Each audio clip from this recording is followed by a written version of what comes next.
Number 1 Iron Age Booty Daddy.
Ladies and gentlemen, welcome back to Iron Age Nights. What is going on, everybody? Oh my God, look at that. We made it to another Friday, which is a good thing. Not because it's Friday, not because we made it, but because we conquered the week, because we hopefully had a good time, and all of us are here gathered yet again to talk about another fantastic creator. And that's why it's awesome, ladies and gentlemen. Oh, it's going to be a good night. I'm very excited for the conversation. I hope everybody in the chat is excited for the conversation as well. And what do you say? What do you say? We say hello to the chat. And oh boy, people are coming in now. Hey, there you go. So over here, we have A.S. Bruner. What's going on? C.A. Pence. How are you doing? James Craig. What up? He's just listening tonight. He's not going to watch. That's okay. That's okay. That's fine. That's fine. Massive Panda. How are you? Evelyn Music. What's going on? Timo Burnham. Oxen W, 10 cages down there as well. We have Catherine Pritchard.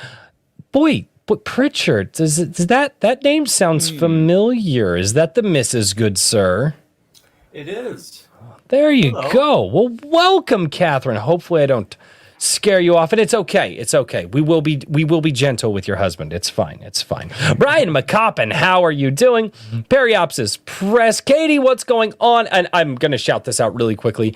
Katie has put together a fantastic book club with myself, TJ Marquis, and John A. Douglas. We talked about Dan the Destructor last night. We simul-streamed it on like 57 and a half different channels. It was amazing.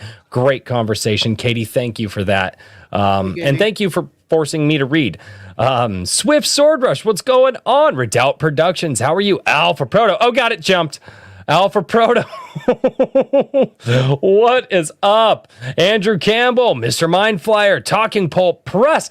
Hey, that's interesting. We talked about that guy's book last night. I recognize that one. I recognize that guy. Liu, how are you doing? Stormcrow, he says, what's up? Wiggas. I got to be very careful how I say that. Oh, but I love the what's up. That takes me back.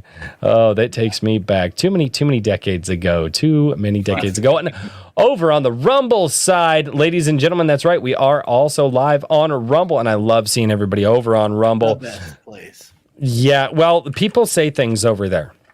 But yes, Chatsu is over on Rumble, and Chatsu reminds me, he says, remember to double dip so you can smack the butt while pounding the plussy. Ladies and gentlemen, I hate the plussy word. It's so, I understand why I get the internet at this point. I've been on the internet long enough. But ladies and gentlemen, yes, do me a favor. Be like Nemo, everybody. Why Nemo? Because I love that freaking movie and my nieces and nephews made me watch it way too much. Be like Nemo and do me a favor. Touch that butt, the button, the butt, the like button. Yeah, that one. Touch that like button, the like button, and be like Nemo, because that helps us, whether you're watching on Rumble or you're watching on YouTube. Touching that like button or the plus button definitely helps the stream out, and it is one of the freest ways. And by free, I don't mean, what our government doesn't want us to be. I mean free as in you don't have to pay money to do it. It's one of the freest ways you can support the channel.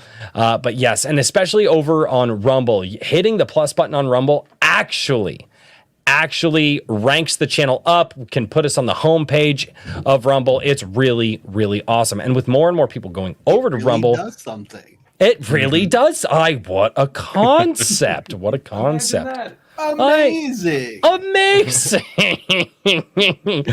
Tim Allen just jumped down in the chat. It is awesome to see you down there, sir. He took a little bit of a break for a while from being here, but Tim Allen is down there as well. Raise the meat horn and hoist the axes. Yes, absolutely. Oh man, it's gonna be a good night, ladies and gentlemen. I am very, very excited for tonight. But without any further ado, it is time to introduce a man who is so overworked. His peasants are overworked and dying. He can't replace them, so he has to pick up their slack. You see, when a peasant dies, this man does not sit back in his throne and wait.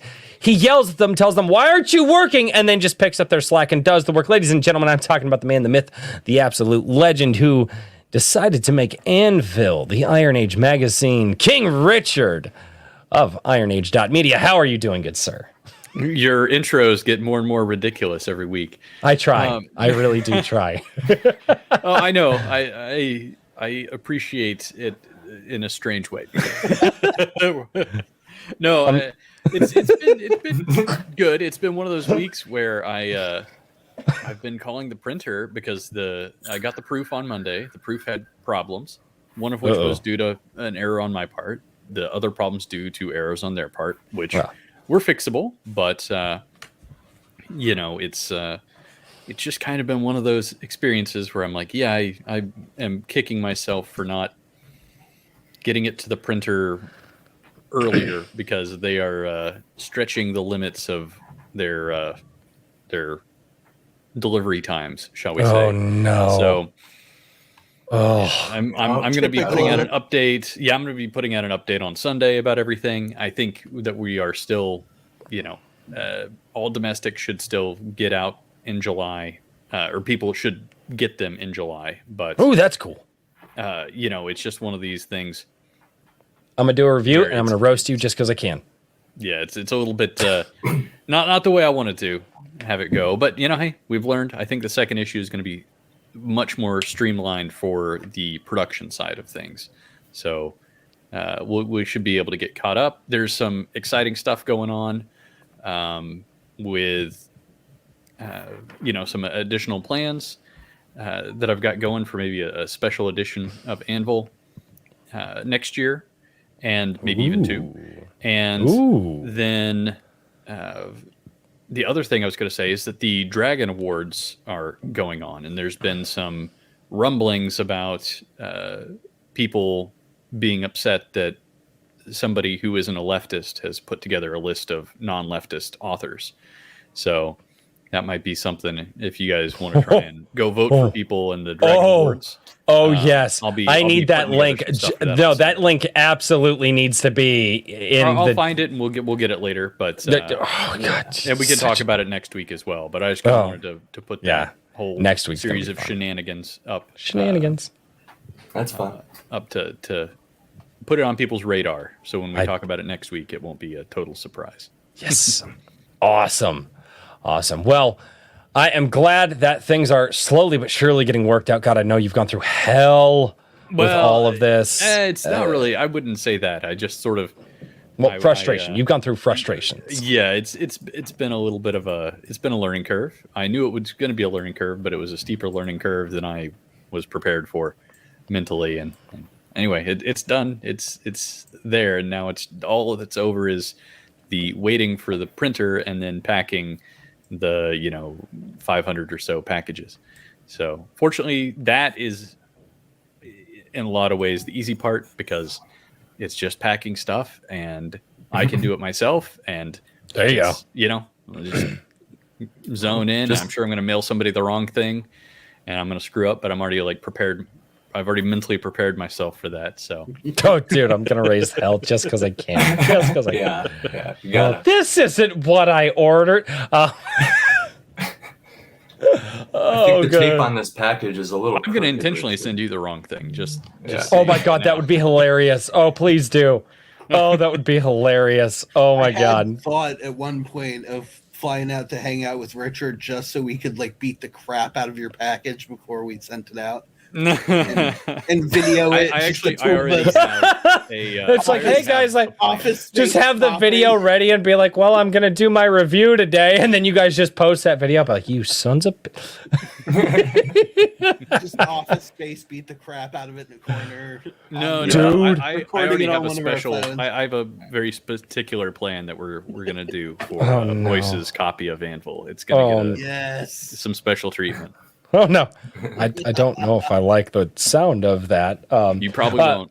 No, probably. Speaking of special treatment, that's right. We're going to talk about the man who is going to special treat that idea that you have in your brain that you can't quite get out onto the page. Why can't you do it? Because it's not being special treated by this man, so you need him to do it. That's right, ladies and gentlemen.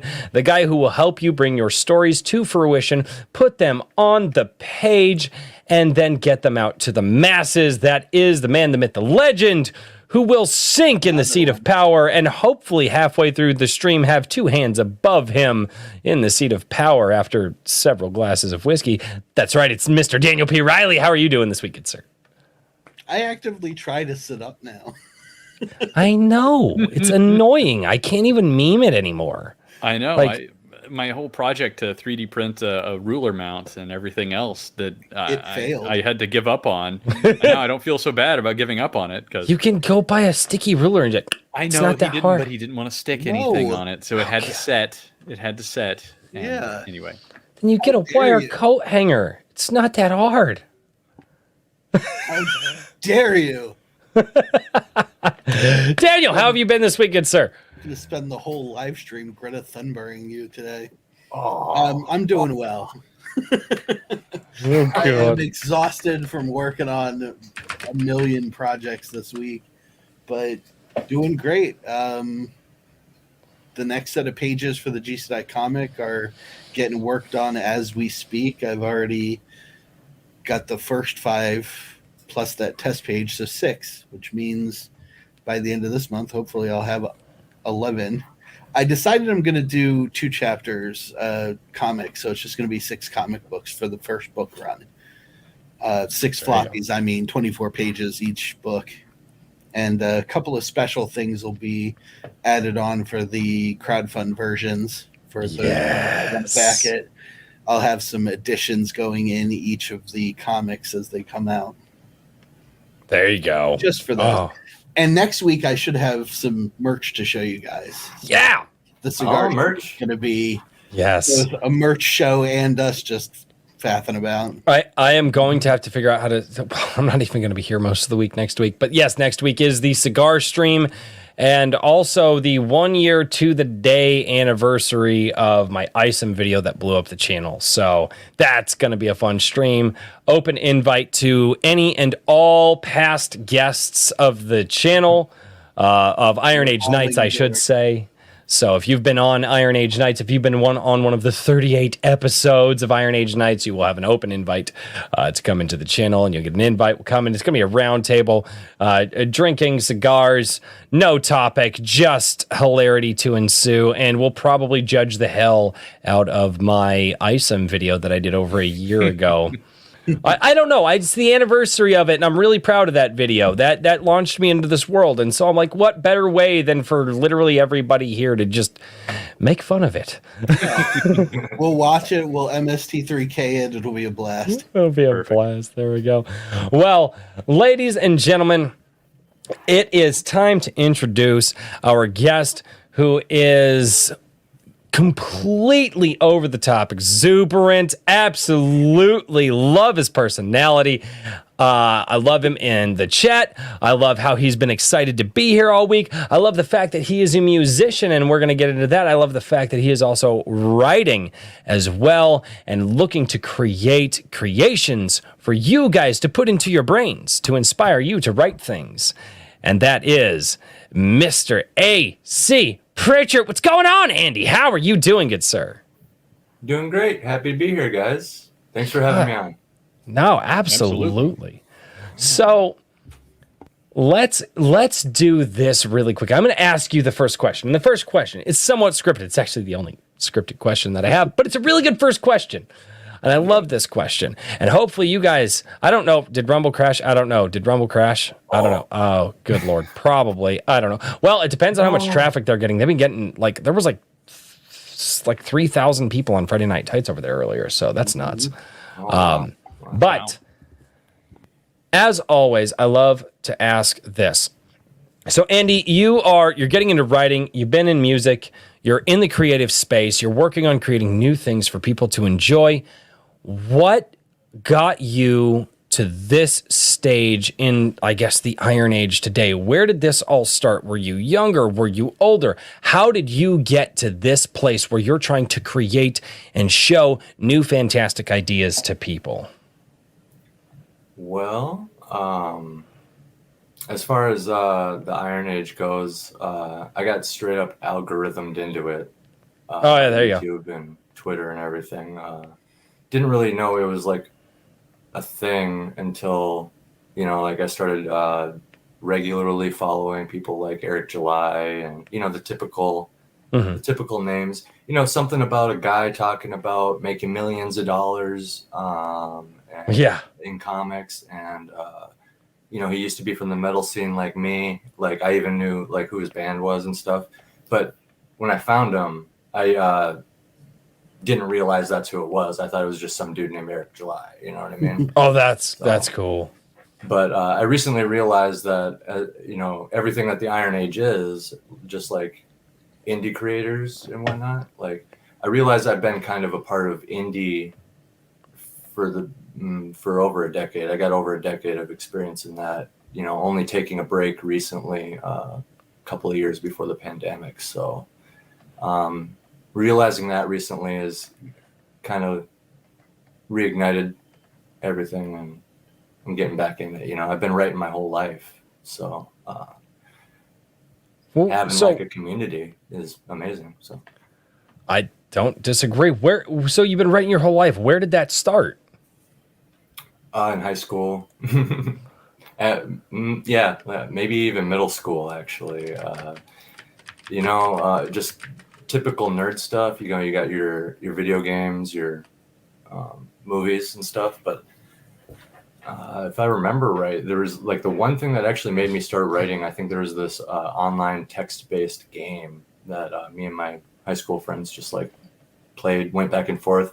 One of those really early games you log into every day and attack somebody or purchase some resources or something. You know what I mean?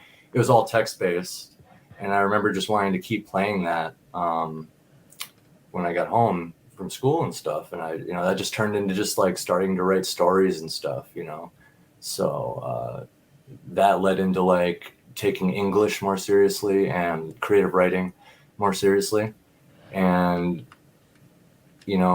led to me walking across the street in my small town from my high school to the newspaper and, asking them how to become a movie reviewer. And the caveat was I had to report on the sports at my high school. There you go. Like, that's a steep bargain, man. But I'll take it. $5 an article. Fun. That's cool. Free movies though. Yeah. That's awesome. What was the first movie that you remember? I can't say I remember the first, but I remember one day I went in there with my press pass and I saw Step Up to the Streets. Oh God. Oh, that was a far cry from the first movie. And then and then and then right after walked to the theater right across the aisle and saw Nim's Island, and I believe that had Gerard Butler in it right after he was King Leonidas. So he goes from King Leonidas to being like I don't know, like a ushy gushy father. You know what I mean? It's like a B movie. Yep. Yeah. I feel that Gerard Butler does his best work in action flicks, and like Hollywood doesn't utilize him for action flicks enough. He's damn good. I mean, Gamer, great movie. I really loved Olympus Has Fallen.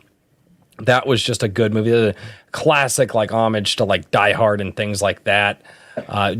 Gerard Butler like it needs to be in more action. Well, maybe not now. I don't know. He's getting kind of old now, but but no, that's super cool. Old wizard roles for him pretty soon, but right.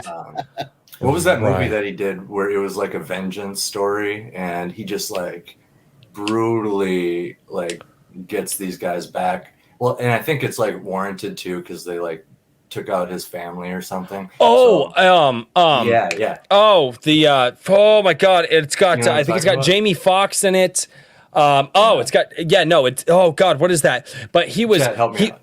He was chat, help us out. So it's it's Gerard Butler. He's in this movie that's got Jamie Foxx as the cop. They find out that this guy was like the movie is not Gladiator. They find out that this guy is I have it upstairs. My wife and I love this movie.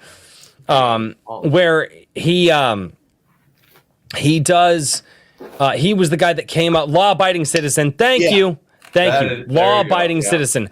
Yeah. That movie is incredible. He was one of those guys that he was like ex-CIA or ex-NSA or something like that. And then he would design all the little gadgets. They're like, and he's like, once they had to figure out how to kill this guy from far away. So he made like a tie clip that basically what it did is it had motors in it and it like strangled the guy with the tie clip and nobody knew who it was. I was like, oh my, such a great movie, dude. Law-abiding. Oh my God. I forget how good that movie is. Mm-hmm. And there's like a big, long, horrible torture scene in it and stuff too. But if I remember right, it wasn't like. If I remember right, it was like a torture scene, of course. But like, it wasn't like super horror. It wasn't like Saw, if I remember right. But it was a good torture porn. Yeah, it was. It was pretty bad. Well, and like the only way to beat the guy is Jamie Foxx had to blow up the prison and bury the guy under it, like because he was that smart. And it was like, and what was funny is the law-abiding citizen wasn't about Gerard Butler; it was about Jamie Foxx, and so that little play there, very, very well done movie. Loved that movie. Oh my God, unique, interesting, yeah. No, it's great. Oh, we could diatribe on that forever. But let's get back to you, good sir. Movies in general, we could shoot the shit about all day. Oh yeah, absolutely.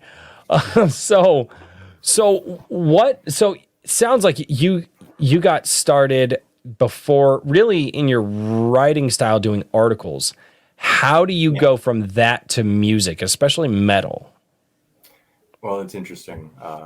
My dad, actually, right before I graduated high school, he got me my first guitar and stuff and gave me some pointers. And I just remember growing up watching my dad play on his acoustic and stuff, just thinking he's just the best musician of all time. You know what I mean? And he was to me. He always will be. But I go and graduate high school with a guitar and this motivation to get really good at it, to impress my father, and that led to finding a local band and stuff. So I guess in a way I kind of just like left actual writing behind, but the universe is interesting and has a way of like coming back around on you. Mm-hmm. Because it turns out one day when we were messing around in our practice space with a mic, we're each just like rotating instruments essentially. The mic got to me, and I guess I didn't even know this at the time, and I was just messing around just like the rest of them. But they were after we were done, they were like, "Oh, well, Andy's kind of got some pipes," And I remember I came on as like the bassist, and they heard me scream when we were just messing around. And from there, I became the vocalist, and that led back into writing. Awesome. So, That's really cool. We used to have a joke because we used to give our bass player a lot of crap in high school, as all bass players get. Like, you've been in the band, you know how, but you elevated to lead singer, so you get. We used to give him like a lot of crap. It's like and he made a T-shirt in high school because we used to always say, no, the mini fridge in the practice space is more valuable than the bass player in the practice space. So he made a shirt, and it's just this blotched out black like mini fridge, and it's like mini fridge is greater than bassist. Oh no. We were harsh, dude. No, and so going from writing articles to writing songs, because I always wrote songs, I always wrote music. I did a couple of short stories in high school and stuff like that, but I'm always really like, I really like the short version of stories, like getting to the meat of it and all that. But going from writing articles and reviews for movies and stuff to writing lyrics, what's that like? Natural, not natural? Did you feel like you ever ran on too long? It was too short? Did the stanza style? Because I always feel like, stanzas are more how songs written. Did that mess with you? How is that transition? It's a different, more informal language that can be interpreted with greater depth, if that makes sense. Yes, it does. Consider haikus.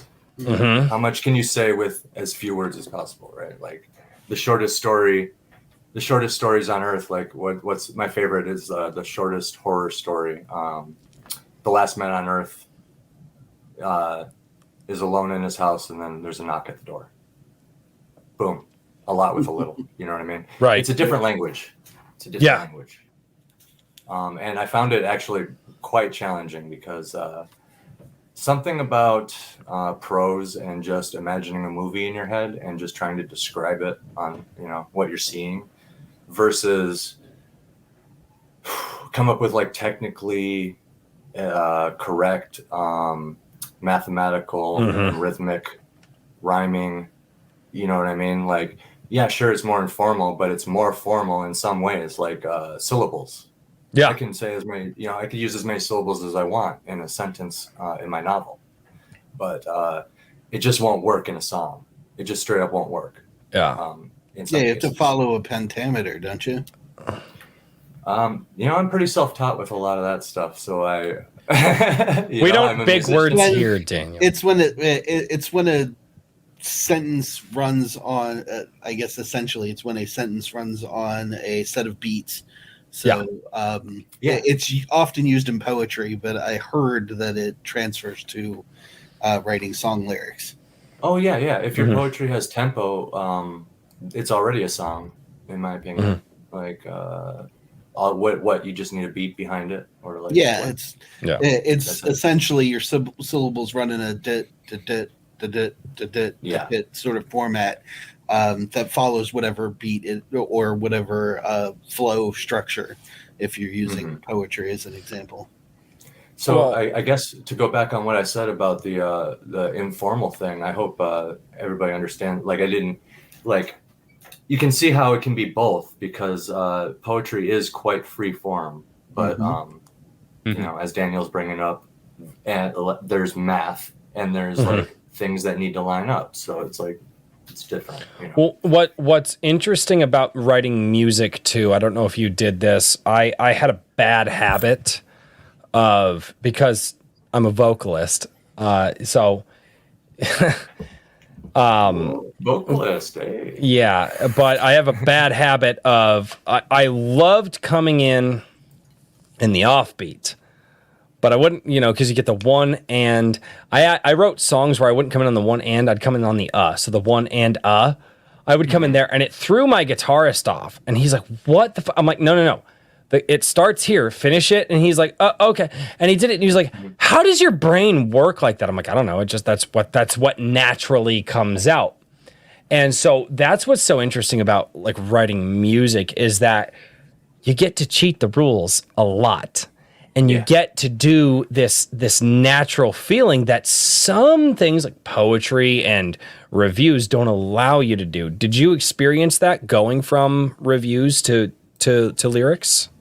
Well, at first it was there was a little bit of a learning curve. Like I had to sit down with myself and really like understand how all this worked, you know, and that sometimes that just involves listening to like the same instrumental track over and over and over and over. Oh, got it. You Yeah. know, until something just appears. But eventually, eventually I found the muse and it started clicking.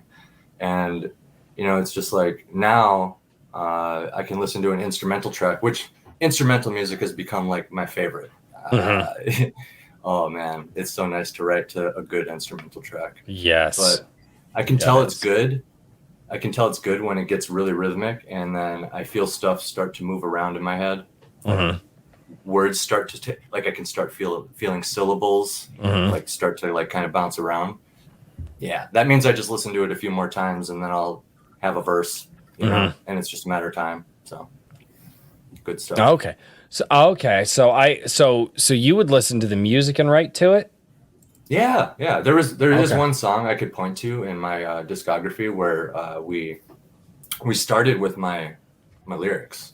That was a really interesting song to write, and I would have totally gotten behind writing like that going forward. But I found just in my whole life with collaborating with people that it's best to just trust your friends and your teammates and to just like let them create and then like offer your criticism and then you work as a team after, right? Yeah. So like tattoo artists, for example, I'm not about to go into a shop and be like, you need to put this exact thing on me and it better look like that.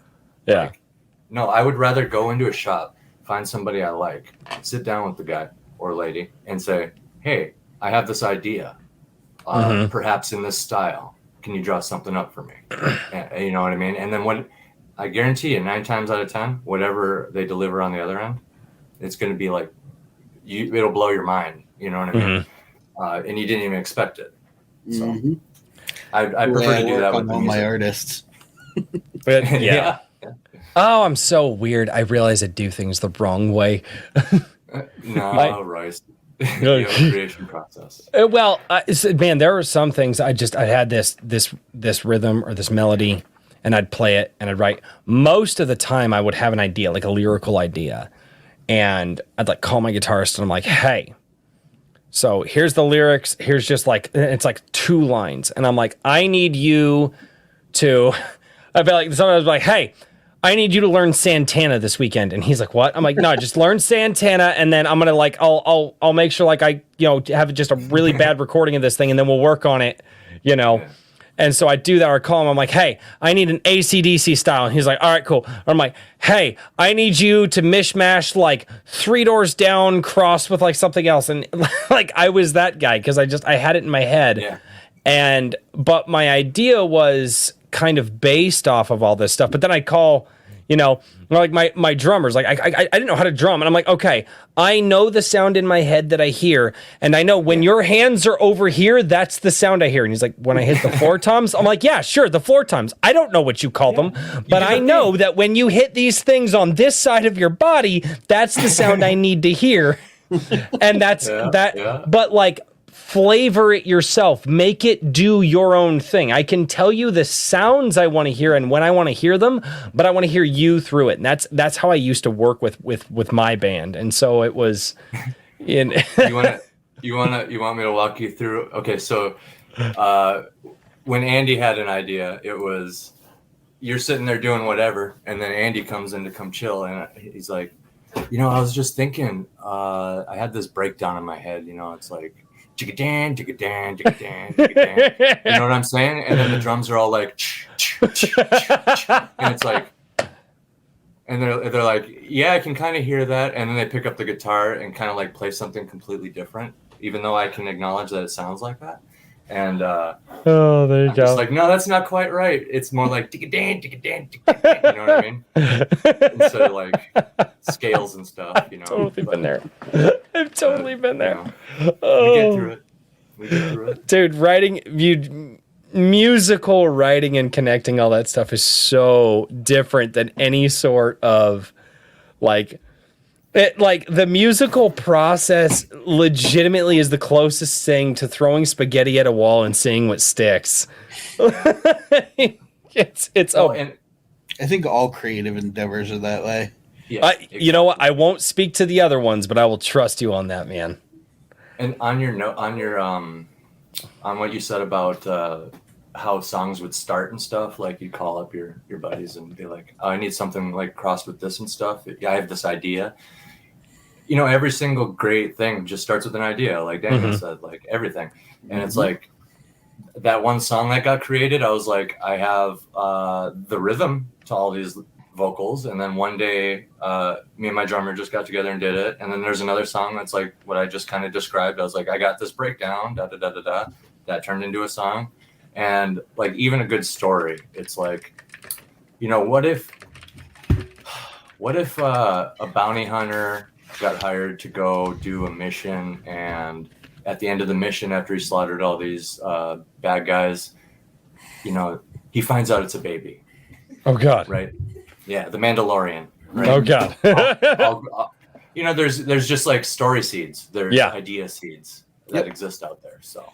Oh yeah, happens all the time. Yeah. That came from me watching an anime that had absolutely nothing to do with its premise. Amazing. Yeah. You get that, and that's why it's important to consume.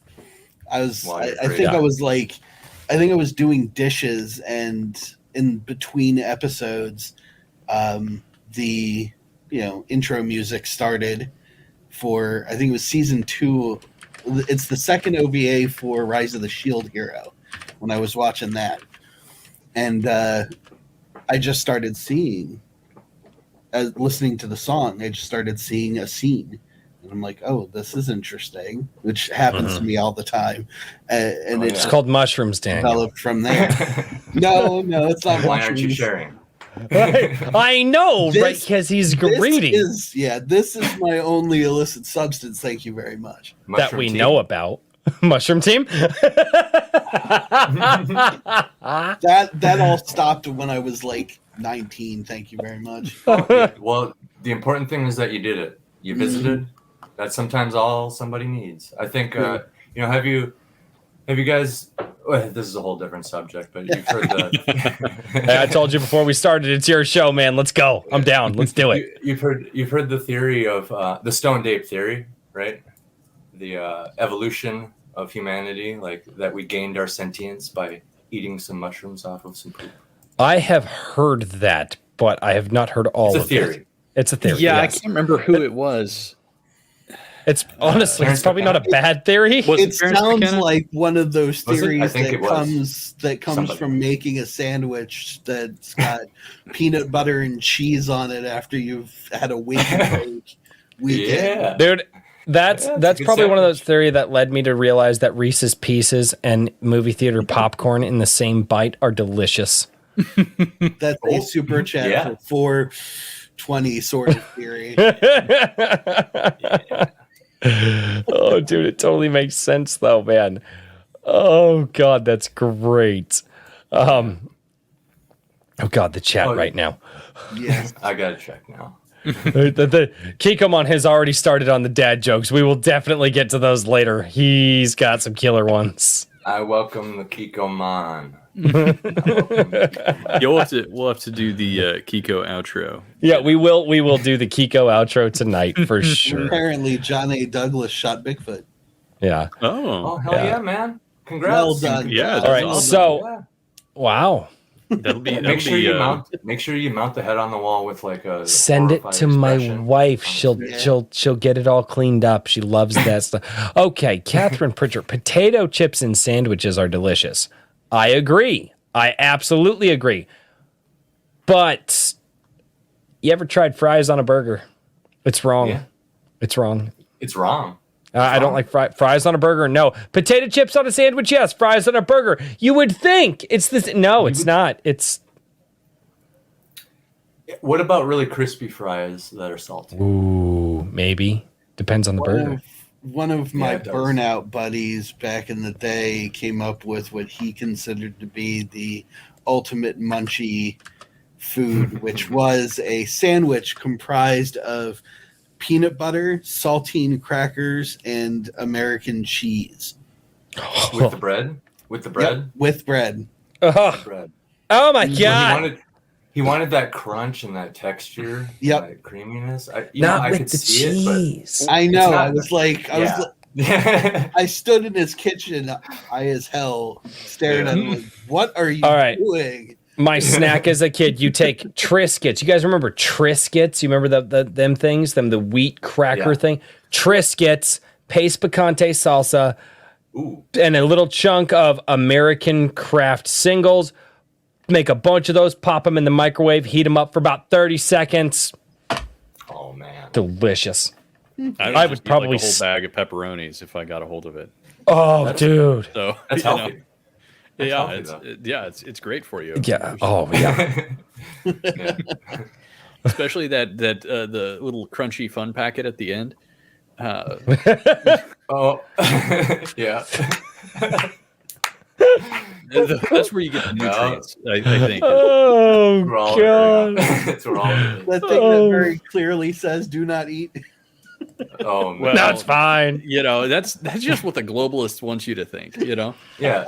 Once you get past the grittiness and Yeah. Just a packet of MSG. people. Gums might bleed just a bit, Yeah. but that's just the nutrients being absorbed directly through your gums is what I heard.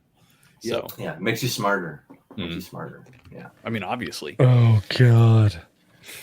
Oh, that's hilarious. I love it. Oh, Dear, everybody is putting their absurd, Absurd terrible munchies. yeah. recommendations in the. Yeah. No, the Banana, peanut butter, whipped cream, and a quick strawberry sprinkle on top. Okay, I don't even like whipped cream, but I would eat that. That's not that's bad. just Oh, yeah. that's I just mean, TJ had me You know, with banana fruity and peanut butter, but Yeah. lost me Sugar. with the whipped cream and quick strawberry. I don't even like whipped cream. Fries with a Frosty. Oh, yeah. Extra salty fries in a Wendy's chocolate Frosty. You guys ever done? Oh, Yeah, my Oh. wife is a big fan of that one. Oh, I'm that's- surprised she's not the one who said it. Actually, dude, that's a delicacy. That's Danny Diego's taking us all the way back to kindergarten with Elmer's glue. Oh boy. oh, you did. Oh boy. Okay, Oh man. Oh, God. Oh, what? Oh, man. Chili cheese fries. Yes. Chili cheese. I saw Andrew Campbell talk about the what is it, like the Meat Witch, like the reverse like the KFC like 2 fried chicken Oh, yeah, breasts the with chicken like a breast piece of with- cheese. Yeah. Yeah, but Arby's for a long time, I don't know if they still have it, but for a long time they had this thing called the Meat Mountain, Mhm. and Mhm. you could get, it was basically every kind of meat in the store, and they'd put some Yes. on there. And it was like $10, but I would get it in college, and it would be like 3 meals. It's tough. So good, though. So good, though. Allegedly. I don't know if they good is have the first meats. word that comes to mind, but it was It's Arby's. It's Okay, not I was saying it was good. so food, though. it was Yeah. very food. Arby's at the time was like cafeteria lunch meat. Oh, God. Yeah, yeah. It still kind of is. Mm. You know, they try to hide it, but if we want to talk about fast food, I mean, I don't know if you guys have ever had a McGangbang, but you Oh, go to yeah. McDonald's. Oh, yeah. yeah. Oh, yeah. Yeah. Uh-huh. Go there with like $3. Get Yep. like It's- I- McDouble and a McChicken. Yep. Oh, Dude, okay. and it's different in different parts of the country. They call it like in different parts of the country. Like it's different. Like I've heard it called the McGangbang. I've heard it called the McRedneck. I've heard it called a bunch of different things. But it's you go and you get a McDouble and you get a spicy. We had the spicy McChicken, so you get the spicy Even McChicken. better. Throw it. Oh yeah. Oh Even better. Yeah. Oh, yeah. McDonald's Culture. is Culture. trash. huh. McDonald's is trash. It is. I'm not. Yeah, we're, but, we're, you know, yeah. They you actually- know. sometimes. I said that on Twitter once, and they actually responded. I'm sure. What We else have are some you gonna happy do? little bot. It was Oh. hilarious. God, that's No, hilarious. it was somebody. They're like, "We're sorry," and I'm like, Go away. This is Just awkward. get out of my What are you Twitter doing? thread. Yeah, I was like, wait, what? Why are you here? Hey, Dude, you that's guys, do you know if the Napa bot is still on Twitter? I have no idea. Do you guys know what I'm talking about? No. Wasn't that the one that lost its mind? No. I think that was like an early AI. I'm talking Oh, yeah. about somebody made a bot account, and it was just called Napa, like from DBZ, like from Yeah, Dragon Ball okay. Z. Okay. And whenever anybody in the world said the word over 9,000, like back to back, Okay. yeah, That's he would jump great. in and he'd be like, "What 9,000?" So you could set up some pretty cool stuff with that. That's That was- hilarious. I haven't tested it out yet, but I'm That's hoping hilarious. Napa's still around because it was fun. Who are you gonna call? Ghost Napa. Sorry, that's a Team 4 stuff Yeah. reference. Oh, So Oh. before I like divert further into Dragon Ball or something else, your new book, like let's hear a little bit about that Yes. before we hit the 9 o'clock mark or the 1 hour mark. Let's take a look at it. Hold it up there. yes. Give Royce a second. He's not always the quickest on getting the full screen. well, I'm trying to share the link at the same time. He went. There we he go. went double up. He's got it standing on the desk. Oh, He's got very one in his nice. I know. That's how you shill, good sir. There we go. That's how it's done. You're making Yeah, me I'm look pretty- bad, Andy. Knock it off. I'm not making anybody look bad. Dude, a fly in the room flying around the camera makes you look bad. A fly shills better than you do. It does. Well, I just had these proofs lying around, and leading up to the show today, I'm just getting excited, and My only shill. I saw these proofs laying around, and I just propped them up before the show. Figured it was a good idea. Yeah. Why not, right? Yes, well done. All right. Andy, I got to do this. I'm gonna do it. I'm gonna do you. Wait, that phrasing. I'm gonna do it like I do on Wednesday July nights, now, ladies and gentlemen. Over here on Amazon.com, we've got Mortal Descent by A.C. Pritchard. That's right. You can get the hardcover for $19.84 or the paperback for $12.15. You can also read it on Kindle Unlimited. But I always strongly recommend get the physical versions. That's right, guys. To get this fantastic book from A.C. Pritchard, it's only for the hardcover, $19.84 to finish, or it's $12.15 to finish for the paperback. So I am dude. So That hardcover pricing is sus. I know it sucks. It sucks. Amazon, and they just raised their prices too before I jumped in. So Oh, really? it sucks. I was just making a crack at 1984. Don't mind me. Yeah, you caught that. All right, 12/15 is my wife's birthday. So, Ah, yeah, gotta.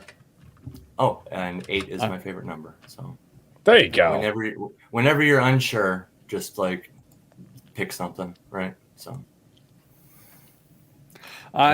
so tell us a little bit about it. Yes, let's hear about the story. well, okay. There's actually 3 stories. It's a collection of short stories. Actually, inspired by the prompts from Iron Age Media. Oh, Yeah. awesome! Yeah. I did not Oh, realize sir, you that. don't have to talk to him like that. His head's already big enough. Yeah. It's mostly beard. It is mostly beard. There's no It chin goes under up there. into It's, yeah. yeah, it's just beard. It's weird. Well, what You'll never really- see me with a what shaved really- head either. I think you'd pull off the shaved head. I think you'd pull off. I don't think it'd especially be with, like- possible. If he tried to shave his head, his beard would just grow over it. It's true. Oh, even better. Even better. Yeah. A yeah. disturbing Beard visual. power. I need, Feed the beard. I need double beard on. You got a beard down. Conquer the raised territory. No, and then of course like the crown of laurel leaves. Like, There you go. yeah. This is Just like this is- noble. so anyway, tell me about your book. Welcome to my world, Richard. Welcome to my world. Well, This is going to result in some kind of cursed image. I can already tell. Oh yeah. Oh, I hope so. God, I hope so. Yeah, you know what to do. yeah. Put it everywhere. On the billboard, Oh God. the side of a van on the Iron Age van. You The know? Iron Age van. That's just the Iron Age windowless van. That's what I need. No. It's not Richard. It's not official until you have the creepy van. A You creepy need to fill van. it with Yeah. comic books. Okay. No, not the creepy van. You need one of those like 1980s vans with the airbrushed, fanciful thing of like Richard in a full king robe with a scepter riding. Those on a are the black- creepy vans. Once riding on you a get in black there, unicorn with a Yeah. no go to the Renaissance Fair. And, Oh. 6-string or something. No, and here's the best part. You commission Iron Age artists to come out and paint it. there you go. That'd This be is great. this is yet another project that I have on the fire here. Why isn't it done already? Are you waiting for the artist to finish too? Yeah, that's it. That's what I'm gonna say. I'm gonna blame the sorry. artist here. The truth is, Quickly I've been realizing- outfitting the van with weapons this whole time. Yep. You know, Yes, Knights, portable knights. a conversion van. I'd love to, dude. I actually on the conversion van note, been wanting. Martin's rocket launcher off the top. Yeah. I've wanted a conversion van that's like decked out for your dude. They put brand new PlayStations, brand new Xboxes in like 47-inch TVs, captain's chairs, automatic bench seats. It's like lays down. They're great. I want one. There's a front grill that flips out with spikes. I'm so down. Let's do it. So I was the dude in my bands that got the van. Like, Oh. Nice. yeah. We had this big. It was from the 90s. I want to say 95. I can't remember what kind of van it was, but it was like a big conversion van, that families would pile in the 90s and go across the country. And My grandpa had one. we Yep. gutted the back. And so it was just all empty space, just enough for the band and just all of our gear and stuff. Mm-hmm. We named it Shelob, Got it. Nice. Nice. Yeah. That's awesome. So, okay, we keep diverting. God, I love conversations like this. They're so fun. We went with Double Beard Richard. We're on conversion vans. This is chaos. I love it. God, I feed off of this. We even got the McGangbangs in there, man. We did get the McGangbang in there. Oh, dude, I want to like home make a McGangbang now. Like a homemade, like fresh bread, like all that. Been watching a lot of channels lately to because I'm building like a barbecue smoker, and I'm like, I want to cook all of the things like fresh, and my wife is all about, dude, I want a fresh made McGangbang. Oh, it sounds so good. Hey, Royce, you ever watch Binging with Babish on YouTube? I have not. Oh, you should check that out after the stream or something. See. You're gonna lose your mind. It's Dude. it's this dude who I believe it just started off. The dude just like lived in his like studio apartment or something, and he just started like taking like just ingredients, like just cheap stuff that you'd find around your house, and just making gourmet stuff with it. And it just exploded from there. Dude's like a millionaire now, I'm sure. I've been watching a channel lately. I mean, it's a couple 100,000 subscribers, but it's a barbecue channel because the guy builds his own smoker. So I've been trying to learn because I'm building my own smoker. Came across this channel, love it. It's called Chud's Barbecue, and he take CHUDS and builds his own smokers, sells them. That's his business now. But he'll take like cheap like chunks of meat that you as a consumer can buy and turns them into just masterful recipes. He'll show you how to make really easy homemade breads, to make homemade, like it's awesome, dude. And that's right. Like we were sitting there talking about it, like doing like, he's like, yeah, if you want like the fast food taste, like style, like onions, you get that night, like the McDonald's onions, there's just a flavor to the fast food style chopped up.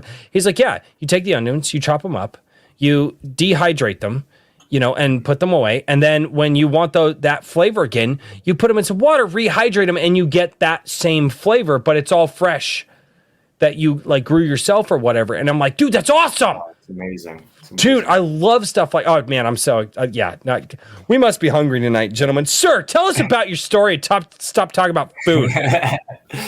All right. So, when I rejoined Twitter, I think it was in February.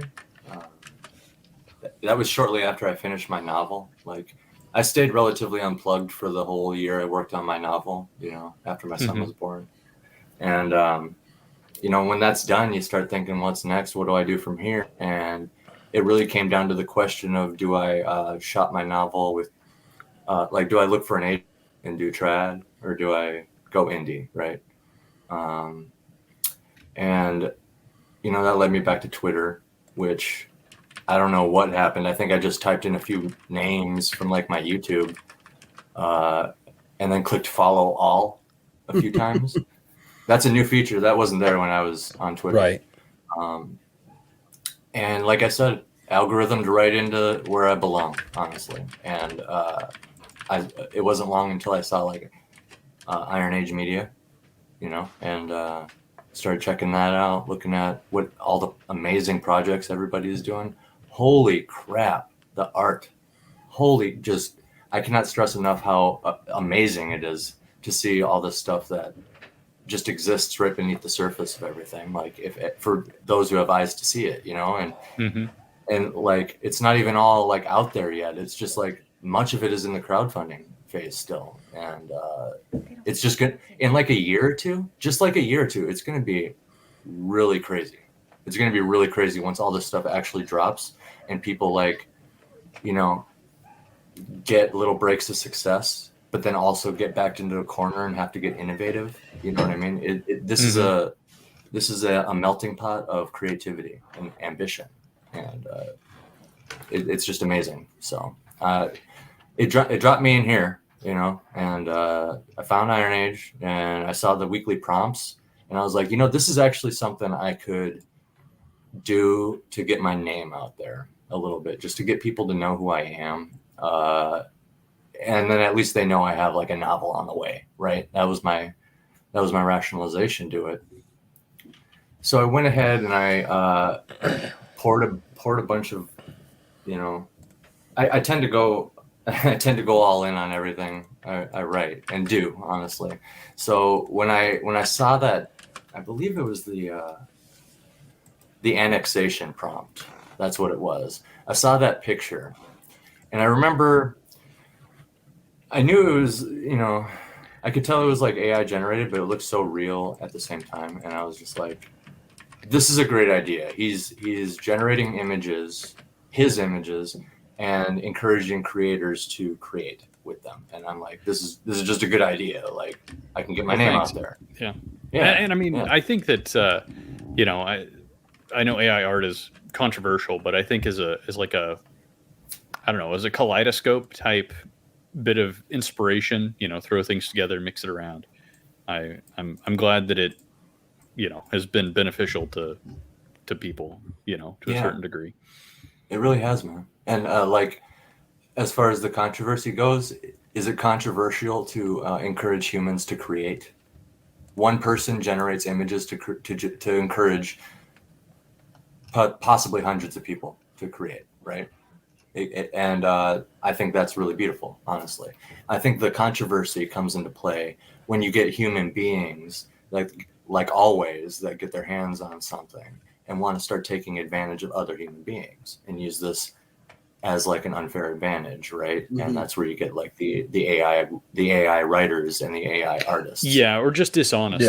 Yeah. I think that's one of the biggest factors with all of it is, if people are not, honest about what they're doing and everything else. And, one of my sort of responses to some of the criticisms of AI art is that a lot of this like unethical behavior existed before AI art. It's just that it's the unethical behavior is more accessible than it was before. May I make a somewhat controversial but statement, but I know you guys will agree with me. Yeah. It's sadly, it's the same thing as people blaming guns for violence when that stuff happens.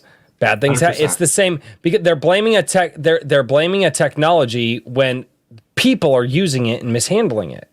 Like you said, the bad behavior was there before the AI art. The bad behavior was there before Photoshop. The bad behavior was there before counterfeit art. Like, and people like to blame all this stuff. They don't blame the people. They blame the thing, and it's just weird.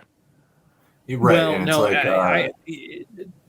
it's to steelman the argument against it, right, is that like it was developed and you would say, you could argue against this. It was programmed, it was created without the, yeah, I know, right? The Yes. consent of the artist. You know what I mean? But unfortunately, in most cases, it was because people don't read terms of service. Now, were the terms of service ethical? Are those really binding? I think there's a strong argument against that. You know what I mean? Mhm. So I think that there is some difference because in a lot of cases, not all of the systems, but I mean, even like Midjourney, which is what I use primarily because it's easier to use, frankly. But that's a black box, and it's pretty obvious that they haven't been fully ethical about how they sourced things. So I'm not. I understand people's opposition to it, and honestly, I've been trying to look at ways to transition away from Midjourney and into something more like Stable Diffusion, where I can feed it, a public repository of 100,000 pieces of art, and that are all public. There's no ethical concerns about using them, and then say, listen, guys, this is the best I can do. But I don't know. It just hasn't been. It's on the long list of things I need to do. You know what I mean? Right. And like humans invented the calculator, and we still do math. Oh yeah. I think there's always going to be a demand for artists. You know what I mean? And to me, in a lot of ways, the AI art thing has made it such that I think a lot of people appreciate. Like I don't want to say they appreciate art more, but I think there's more awareness about art. There's more interest in quality art, and there's concerns. I understand why artists are concerned, but man, the technology just keeps on rolling, and at a certain point in time, you go, where do we stop, and can we stop? So. Well, and there's also something to be said. Okay, so you mentioned transitioning out of it. Like, boom, there you go. That's a big thing. So imagine if like everybody banded together and rejected it altogether, and it just wasn't a thing anymore. Well, now there's like countless people who could have used that as a place to start. You know what I mean? And now they're just kind of left in the wings. There's something to be said about using it for developmental work too. Like, let's say you're not an artist, but you're working with really professional dudes, and you don't want to just send them stick figures, right? So you just generate a few things, and you're like, look, this isn't it. I want you to do your own thing, but this is like an AI Civil War soldier or whatever, or whatever you want to hand them. There's something to be said about that, and like especially like for authors that are just starting out, to be able to start off with AI art and then make money off of the book, then take that money, pay for a book cover, release a new edition of said book, and then now it doesn't have AI art anymore, and they have an income revenue that they can use to pay for the next book cover. Or even better, let's say an author was just pumping out book after book because they're really prolific, and each one has AI art, right? They could take all that money and directly pay artists to make comics from that, and that's so much more support. I am never one to tell people how they need to use their money. You know what I mean? I think that there are, the thing that I always warn about is that, if there's one thing the internet loves, it's a hate mob. You know what I mean? So you always want to be careful that you aren't invoking the mob. You know what I mean? Or if you are, that you're doing it on purpose, and you're prepared to troll back or whatever. But anyway, I don't want to like debate the whole minutia of all that. But this obviously this novel, or the novel. So you have book one of the series, right? And it's a collection of short stories and poetry, correct? Or three 3 short stories and Yeah. 1 epic poem. Yeah. Okay. So, like how long? Like about how long is this overall? 99 pages. Okay. Yeah. So Each short story what? is That'd a probably minimum of be 8,000 words. So yeah. So I was gonna say you're probably in the the 30,000 word range, somewhere in that zone, maybe. it's Um, not quite 30, but it's getting there. yeah. Yeah. Okay. So you've been working on this. Are they all in the same? I was gonna say I skimmed this before, but they are related, or are they each kind of in a separate um, fantasy realm? Are they how interconnected are these? So they all take place within the same world as my novel. Okay, 'Cause- I kind of thought that was the case, but then I was Yeah. not sure if you were like focusing in on one particular short story and then you know what I mean, some of the other ones. So this is all right. a established universe that you've kind of built up. You've built up lore and everything else. This is a taste for it, and Yes. your Yeah. novel is still in work. What's the timeline on the novel, do you think? The novel is fully complete. It just needs Okay. to be edited. Ah. I should probably I should probably go through and give it a good pass over before I send it to my editor, who I'm happy to announce I've talked to Daniel as for future work. Awesome. He won me over on the Luke Stone stream. I was like, that was a pretty good stream for me. I out of all of them I've watched, I was like, this one's speaking to me. This one's speaking to me, and I took it as a sign. So I got to keep moving forward. So. Always. Awesome. So I was gonna say to tell us about this world, and like it's fantasy from what I gather based on the blurb, but tell us a little bit about it. Well, what should my we whole expect? idea for it. It's like I have a few rules for my world to start off with, and it's never going to stop kind of forming, because that's like the idea of like what I made. I wanted something where I could put everything in, like I can just make another story and I can put it in this world, right? With these rules I've built for myself, and it's like the world is as old as I need it to be, so it's impossibly ancient.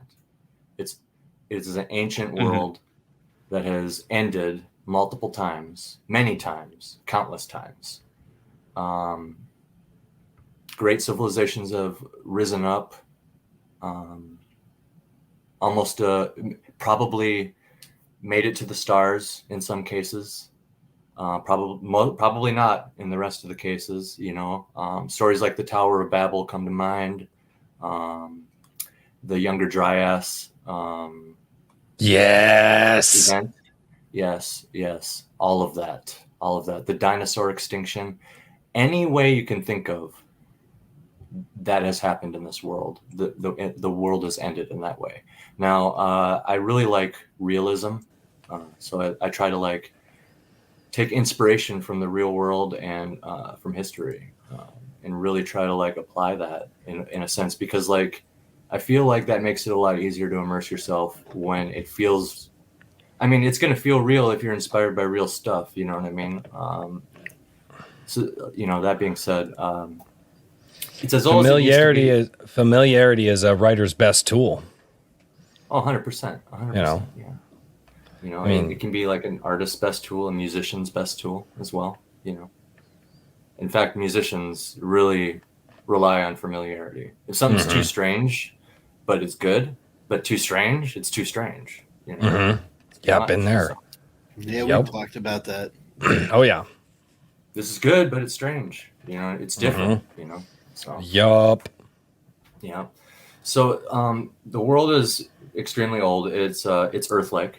It's essentially just Earth tilted 90 degrees. And when I imagine that in my head, it winds up being half frozen because of that, like because of where the poles end up and stuff.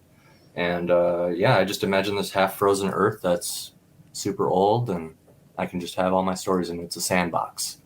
And the first one that popped up was my novel, and these other three came out of it just from everything I built up and hammering away at that anvil. You know what I mean? Had a Awesome. boy. Yeah. It's kind of a low magic world, in a sense, in a way. Mhm. That's a little spoilery for me to explain. I mean, I could, but I almost want people. Well, like the magic is tied to objects, right? It's not like Okay. you're born. Yeah, you're not born a mutant or a wizard. Mhm. You're tilling a field one day, and you find the one ring, and it just looks like a ring, and then you put it on and you turn invisible. But you probably don't turn invisible right away because there's also special rules to the magic too. Like you got to power this object, for example, and there's a way to do that. There's multiple. Interesting. Yeah. So, Complex magic systems. Like simple but complex. I like it. but remember my realism. I like the realism. So yeah, All right, complicated, but like it should make sense at the end. Am I gonna do math trying to figure out your magic system? No, Just sitting here just with like the corkboard. No, and it connects this way, and like I just no. For example, the in the free sample on Amazon, the free sample is the first story following Queen Votisa. She's a dragonborn. Just as a layman's term for those who are familiar with D&D or like Skyrim, like an Argonian, a reptilian queen who her magical object is this golden neckband that she wears, like this thick gold neckband. She wears like a choker, like a Celtic choker, and she can use her voice and control plants. And just because of some of the nature of how the magic works, she can also shoot frickin' lightning bolts out of her mouth with her voice. So cool stuff there. And Very interesting. that's one thing that kind of ties all these stories together too, is like the magic, the world, like the fantasy races with it, creatures, and like most of all the symbolism. Like I am just totally obsessed with symbolism. symbolism. I will pack each line like with some stuff that you can just, Symbology. numerology, symbology, astrology. So what's the symbology of this? Where Dude, sorry, we've gone full Boondock Saints. I apologize. That was my bad. Oh God. I love that movie. Sorry. There's a successor to the throne. I haven't watched that movie in so long. I can still quote it, and I haven't seen it in so long. God, I've watched that movie more times than I can count. Oh, Do you know all the Latin? Do you know all the Latin still? The There Latin There wasn't a lot of actual Latin. There wasn't a lot of actual Latin. It's eternal. And shepherds we shall be for thee, my Lord, for thee. Power hath descended forth from our hands, that our feet may swiftly carry thy command. So we shall flow a river forth unto thee, and teeming with souls shall it ever be. In nomine Patris et Filii, et Spiritus Sancti. Have you considered voice acting with an Irish accent? No. I do in my Star Shatter Saturday. campaign. Not every Saturday, but pretty close. Most yeah. Saturdays. Most And I Saturdays, make fun of him for it. Yeah, it does. It's a Newfie accent. It's not quite Irish. It's Newfoundland. That's where I have a lot of family. So yeah. But Yep. anyway, diatribe aside, so the symbology. Sorry, and everything that you like to pack into each line. Where does your love of that come from? It's hard to pinpoint like an exact moment. I can't even really like explain to you where that came from. I think it's just from, because I just started doing research on symbolism when I was writing my novel. You know what I mean? About halfway through my novel, I found a couple channels that were breaking down some symbolism, and I was just like, wow, You know, I'm kind of already doing this, but this is like a whole new level of foreshadowing and a whole new level of like characterization. Like, there's a lot of things, like once you understand it, there is a lot of stuff you can do with it. And it like makes your writing 4-dimensional.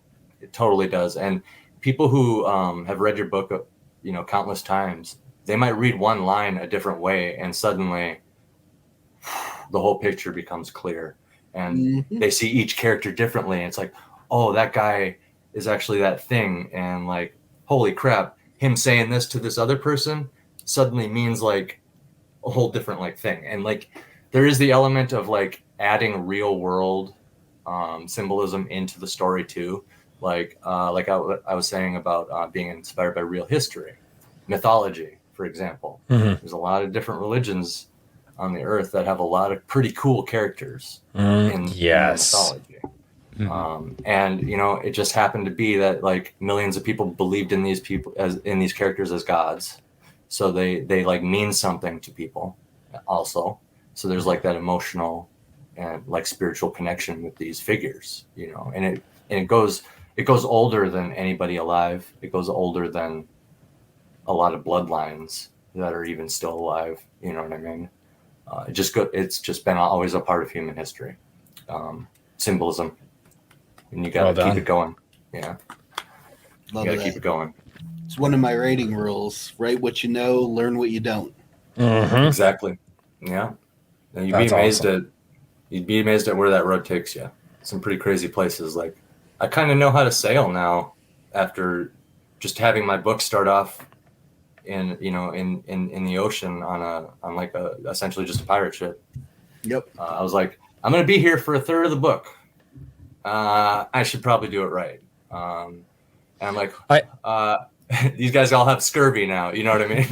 Just like, I do like when writers, and we've got a fair amount of them who are like, I need to write about this thing, and I'll see it in the Gilded. I have writers be like, hey, I'm writing about this thing. Who knows about this? Or like, who just can point me in a direction?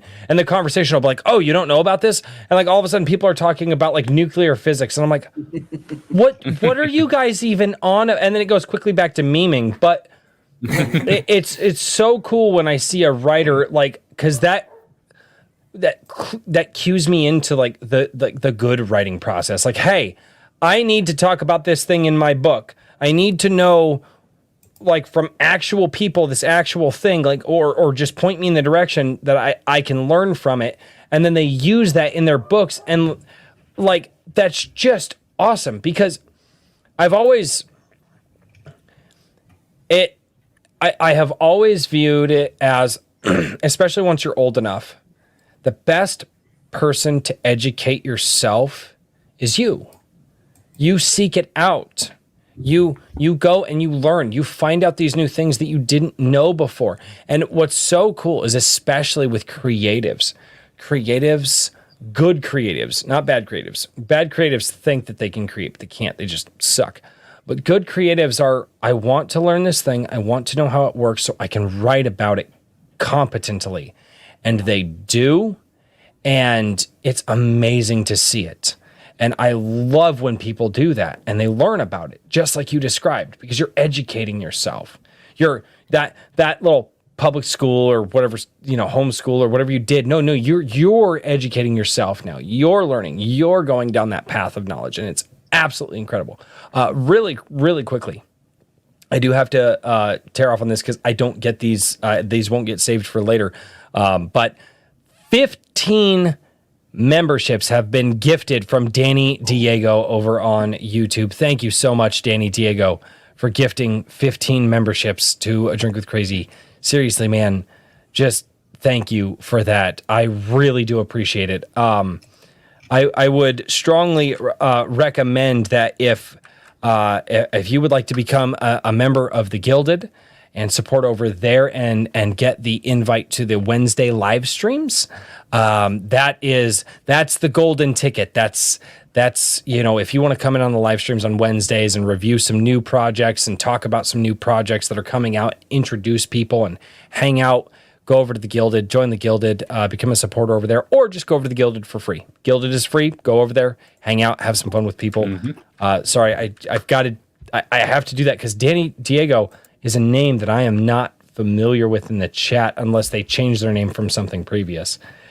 So thank you so much for being here. Yeah, thank you. Well Dan. done, That's very Zorro. generous. Well done. There you go. Oh shit, how did I not fucking catch that? How did I not?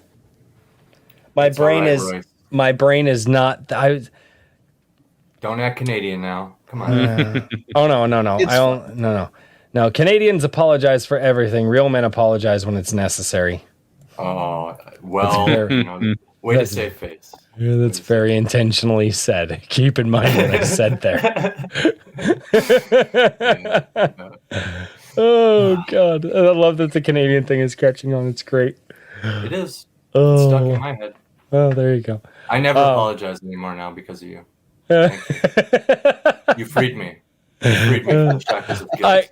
Okay, so where that comes from, I'll jump off on this tangent real quick. Where that comes from is years ago, it was like the most used word in the English language, I'll say the American language, is sorry.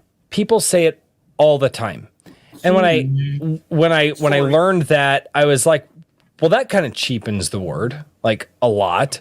The more that you use a word, the more that, and especially getting into the YouTube thing, I really started to get people like, oh, sorry, I didn't. I'm like, why are you apologizing? Don't apologize. You're sharing your opinion. And I get spicy on some of my live streams, and I kind of go, and I get loud and excited, but that's just my personality. But I tell people, don't apologize for sharing your opinion. That's not something to apologize for. Like, causing harm to somebody and you didn't mean to, okay, yeah, I absolutely apologize for that. Sharing gossip that you didn't know was going to ruin someone's reputation and you just were unaware of this thing, that's something to apologize for. Sharing your opinion online, don't ever apologize for that. Coming in and, like, I had a guy come in on the Rumble chat a while back, and it was a Sunday coffee, and he said, hey, is Eric July here? And I was like, oh, no, it's just so you know, I title my Sunday coffees based off of the videos that I did this last week, and I talked about Eric July a lot, so that's why he's, that's why I'm talking. That's why he's in the title. And he goes, "Oh, sorry, I totally misunderstood." And I was like, "Don't apologize. That makes you sound Canadian." And so I have turned the over apology into the Canadian thing, mostly because I am Canadian, and my mom was born up there. My grandfather's parents immigrated from there. My grandfather was like born here, but like anyway, long history in Canada with my family. I tell people, I joke all the time, and it's kind of serious. The only thing that makes me American is that I was born here. But that's the thing, is don't overuse a word to the point that you diminish its meaning.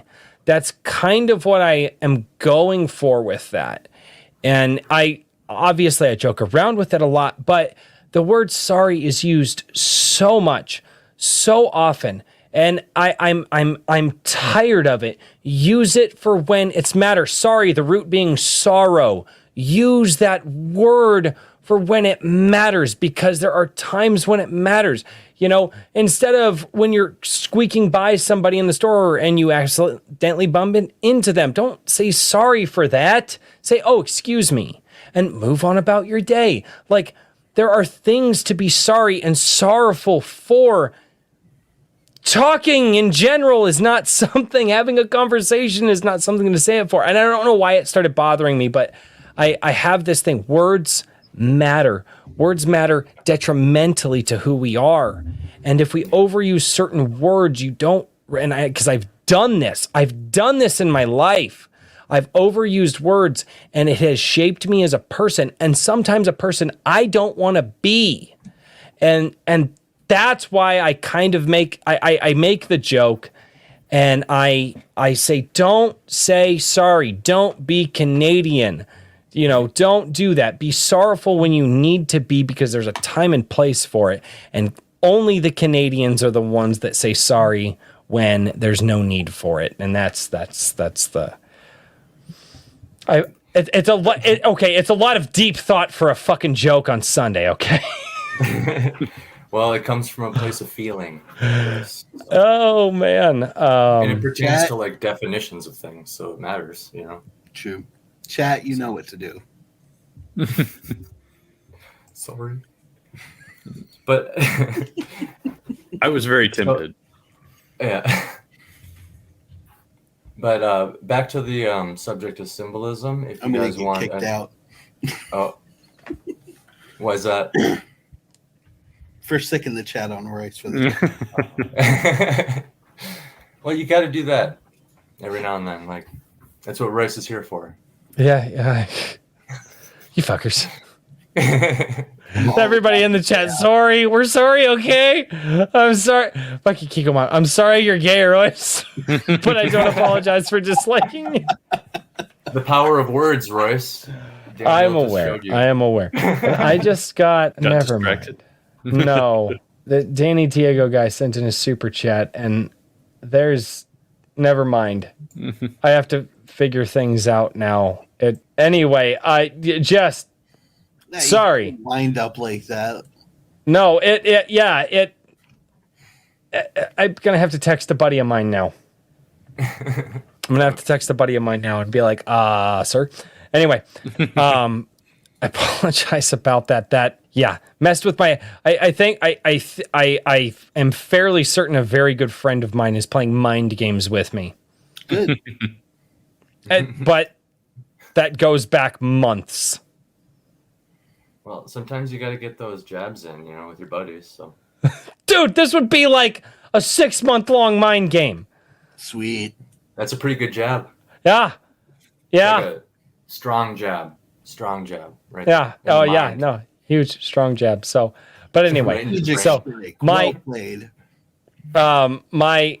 my diatribe aside about the whole like Canadian thing and stuff like that, it really is.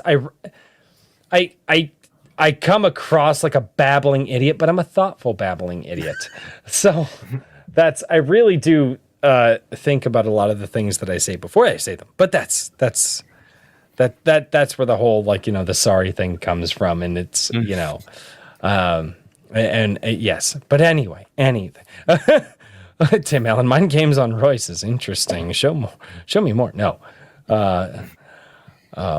sorry about that, Andy. I apologize. I didn't mean to do that. You've been here before. After that, I've been rant. in the chat before. You I have get been in the chat before. Yes, Yes. this is true.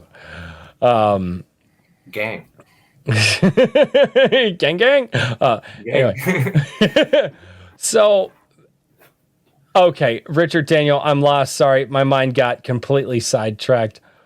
Symbolism. You got sidetracked? I can't believe it. Oh, Impossible. like that doesn't The happen. tangent. That wasn't what got me sidetracked. That was not what got me sidetracked. I'm sorry for sidetracking you. Yeah, he's keeping what got him sidetracked hidden. That for is us. true. Yeah, the super chat. So, Yeah. so you're talking about symbolism, It'll come up in a half hour. Yeah, it'll be right? Yeah. So I'm sorry. So anyway, the symbolism. yeah. So tell us a little bit about, Symbolism. you know, what inspirations, like what were your primary inspirations for this? If you're drawing on, Good question. symbolism, I mean, usually those things are going to be related probably relatively closely to other inspirations that you've had. So what, tell us a little bit about that. Well, it's a combination of like my personal beliefs, honestly, and like real world like history and mythology, like, and I'm Yeah, just so- like learning how to do it really, like, and it really, and there's no place to learn like speaking a different language like this. Mhm. It's another layer on top of language, so I just got to figure out my own way to do it, really. So. So when you say personal beliefs, do you mean like religious beliefs or political beliefs or, or a combination of those things? Well, I would say probably more religious, but I wouldn't even call it religious. I would just say like things I've noticed about being alive, like the Yeah. nature So of a very cycles. deep kind of worldview sort of implication there. So, I mean, when you set out to start writing this, was there a piece of media that kind of catalyzed your decision to start doing this stuff? Or was it just kind of the thing where you had been thinking about this and you realized that you had started, you know what I'm saying? Like, was there a seed that sort of planted that idea that, hey, maybe I could do this. I want to do this kind of thing. Oh yeah, This particular story, I should say. Well, I had my world, right, from my novel and all the possibilities therein in any time period, and I was like, well, that's a thing, and I did that for a reason. But I guess I didn't really consider short stories until I started doing your prompts, man. For real. The annexation one, like I said, it captured my my imagination, and I was just like, what annexation would happen in my world? And from there, the freaking story wrote itself. You know what I mean? I'm just like, what are some real world annexations that happened? Oh, that's interesting. That's cool. That happened? Holy crap, I didn't even know that. You know what I mean? And then you know what I'm saying? And yeah, you could probably just write down actual history, but just sort of scrub the names and serial numbers off of things, and 99% of people would be like, wow, that was a really crazy story. How'd you come up with that? I'll tell you how I came up with it. I opened a history book, and now you know a little bit about that story. Yeah. You know what I'm saying? You know what I'm saying? I just totally dog on them. You trick them into learning, man. You trick them into learning. It happens. Here, now you know all the time. something. Yeah, now you're not so dumb, you idiot. There you go. Oh God, But that's I'd say great. I love it. the extra layer on top of the story, though, from all the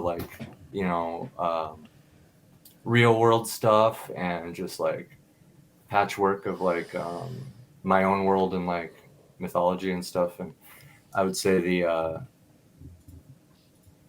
overall sorry, I lost my train of thought here. But the overall the extra layer on top would be the implications with my world. So it would be like the magic.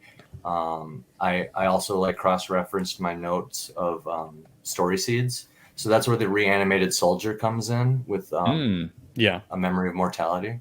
Yes. Yep. I had this. Yeah. I was going to say, I really enjoyed that story. And I could tell that there was like so much more going on there.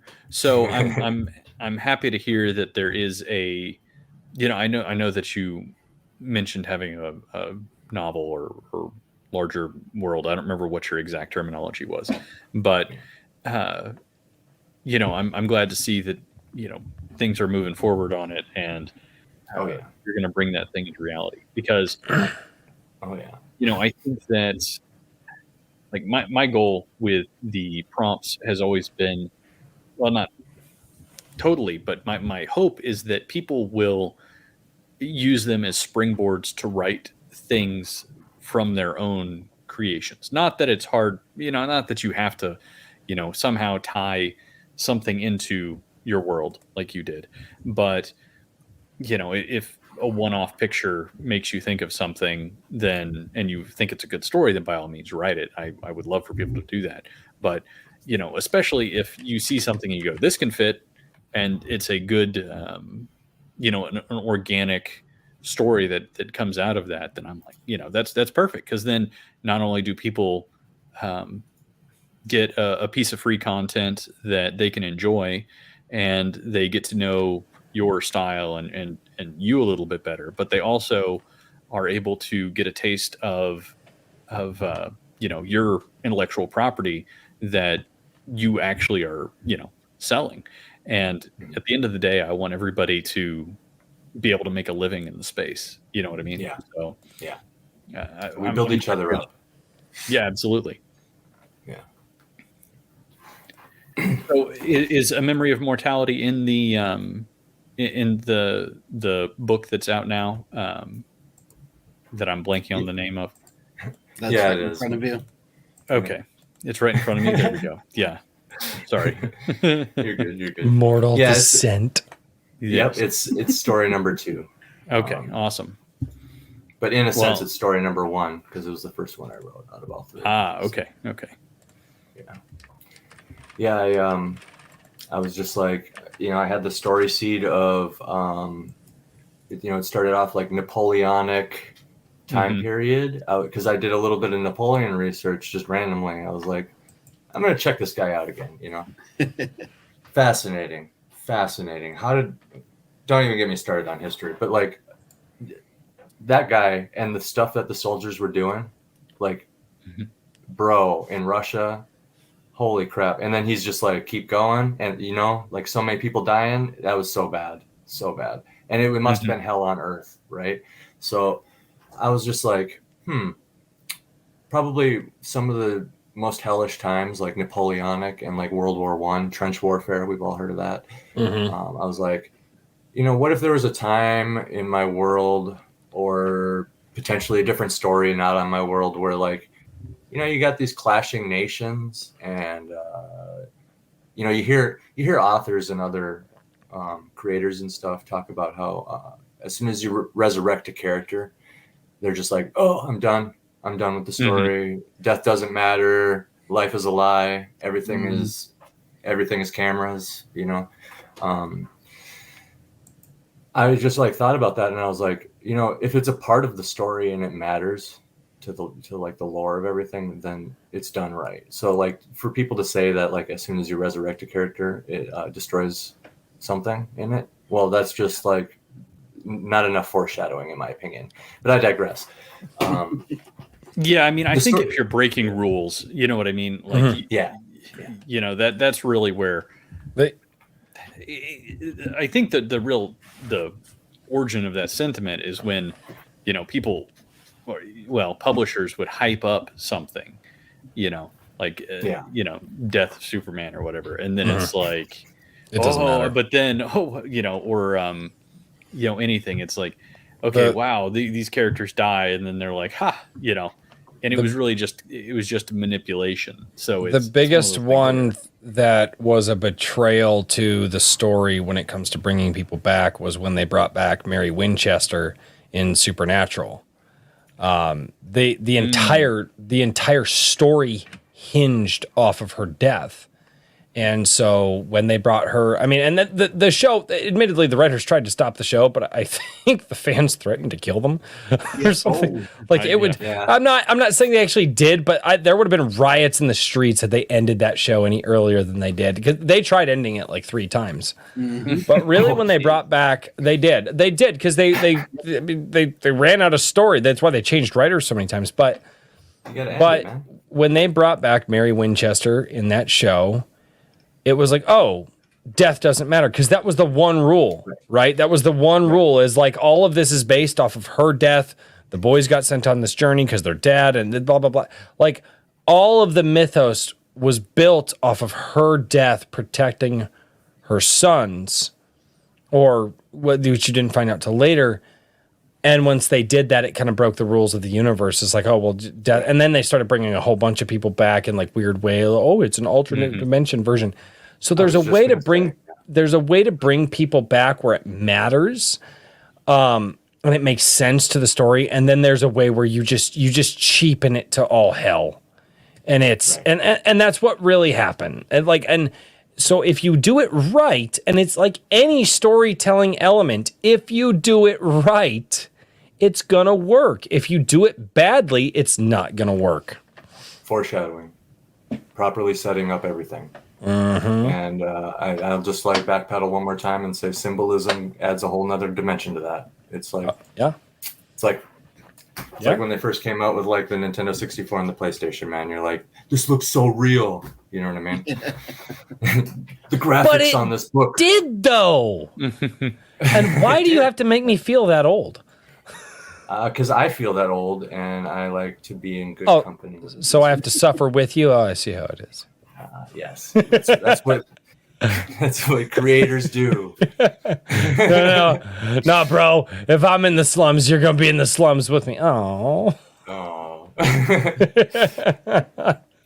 That's. But yeah, I decided to take that. I heard so many people say that, like in review communities and stuff. Like, oh, I like this book, but then death didn't matter. but I still finished it. But I wouldn't recommend it. Stuff like that. And I can't help but feel like in some cases it wasn't a bad thing, and this is just becoming like a stigma or something. So like I was aware of that idea, and I decided to fully make it a core element of a single story at least. And A Memory of Mortality, it's a soldier who's been reanimated so many times that he doesn't even know who he is. All he knows is he's a soldier and he has to do what he's told. Muscle memory, conditioning. Your name is 99 now, because that's when we stopped counting how many times you died. Get back to the front line. There's people to kill over there. Don't worry about how young they are, because they can't revive their soldiers. Right? So war is hell. And everybody that's a part of it is The Walking Dead.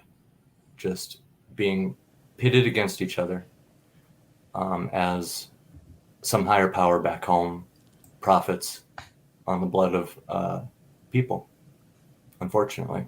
And again, the symbolism, right? I have a line here, if you guys are curious. It's one of my lighter symbolic lines, but it goes, it's from the first story, A Gift of Ghosts, the first story in the book.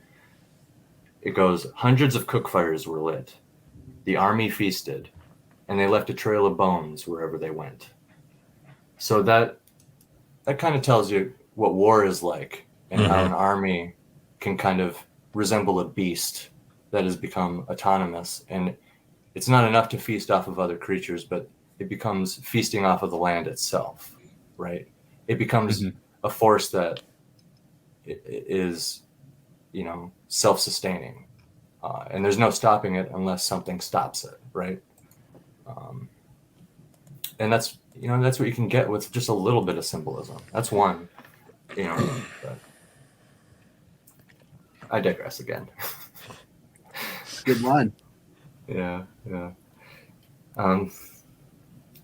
I mean, I didn't pull a bunch of like direct symbolism lines in preparation for the podcast. I got like examples of like some of my descriptions and stuff. If you guys want to read it, I could go back to, where this journey all began and continue telling you my story. If you want, I could tell you about my full length. I could tell you about whatever you want. Yeah, tell us a little bit about your full-length novel that is upcoming, because these short stories are feeding into that, and It's a taste. Yeah, and so tell us a little bit more about that, and then if Daniel doesn't have anything or Royce doesn't have anything, we can go Daniel. to Super Chat. But yeah, I have one thing that I'm gonna do. Okay. When do you want to do it, Royce? When you're done. yeah.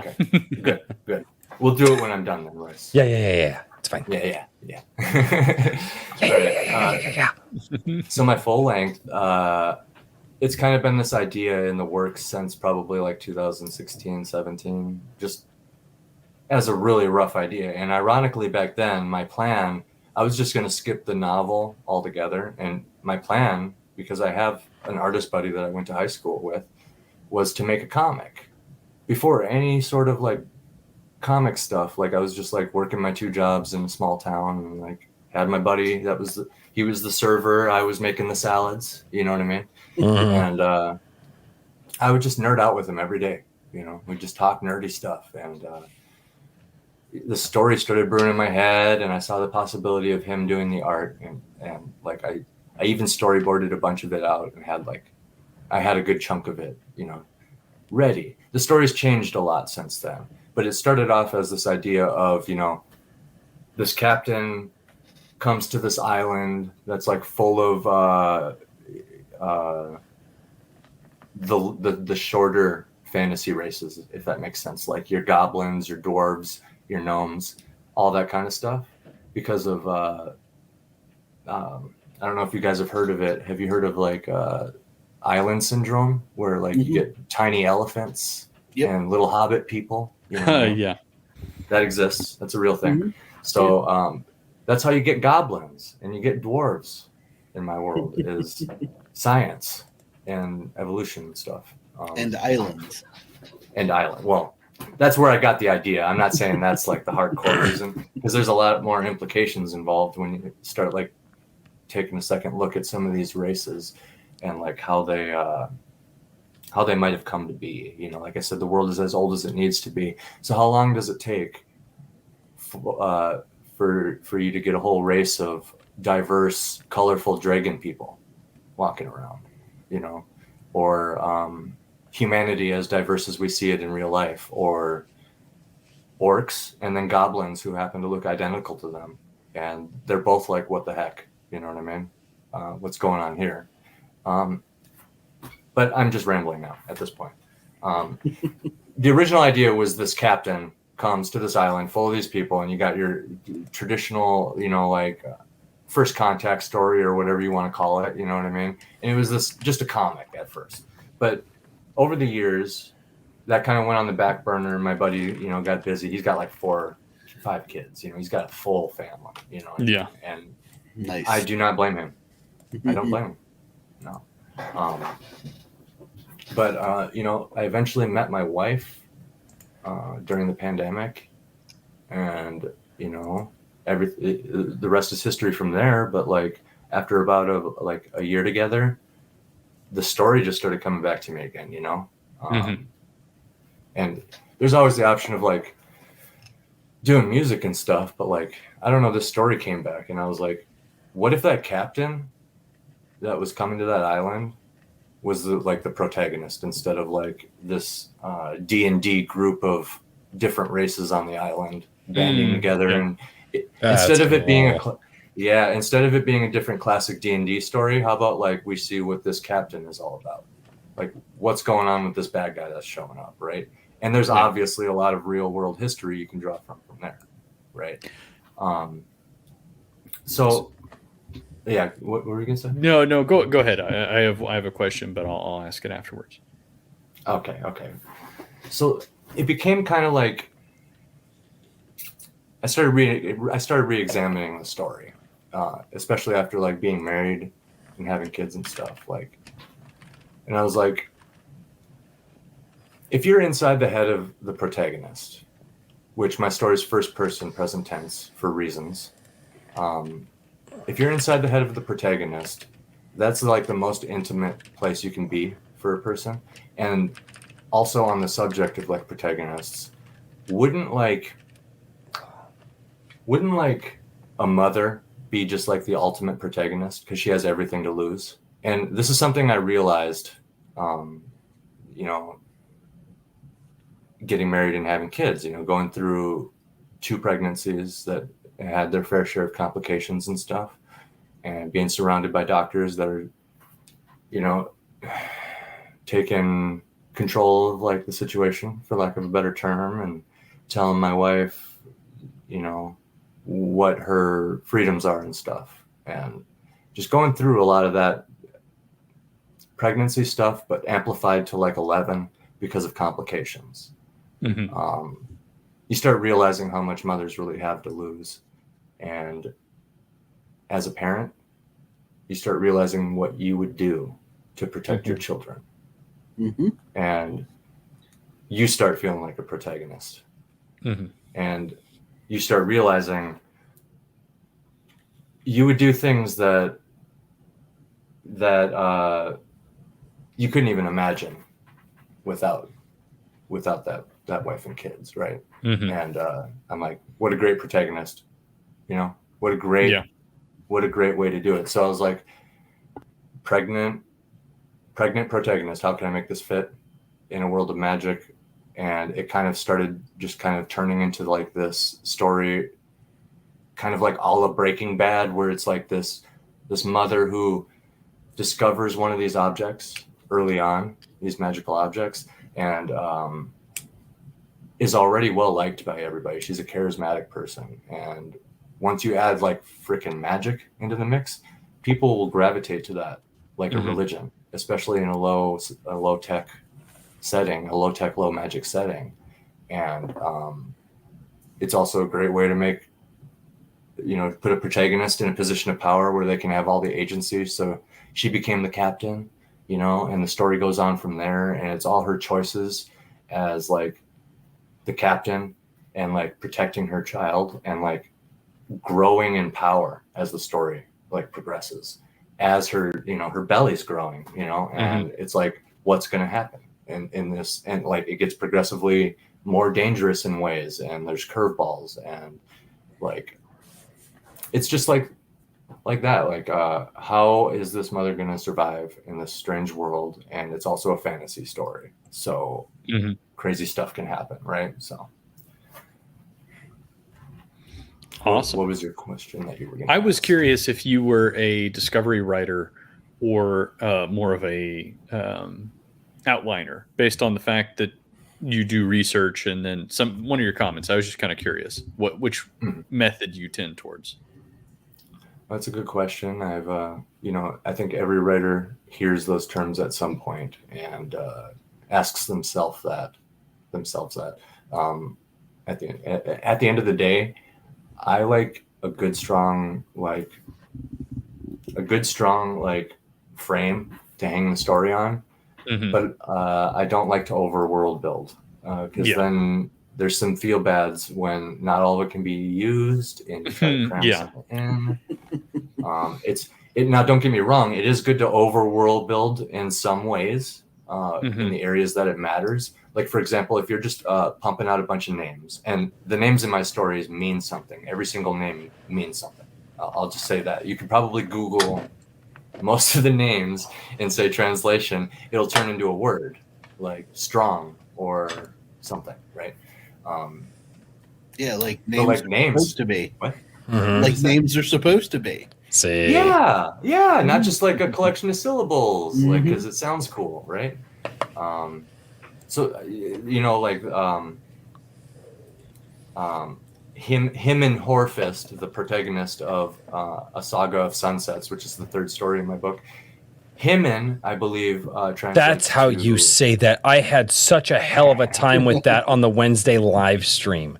I'm sorry, man. Don't apologize. I'm an idiot. You should know You this. got me. I did. I'm Canadian now. I know. Yeah. It happens. I'm going to have people just like wrapped in Canadian flags on this stream one day.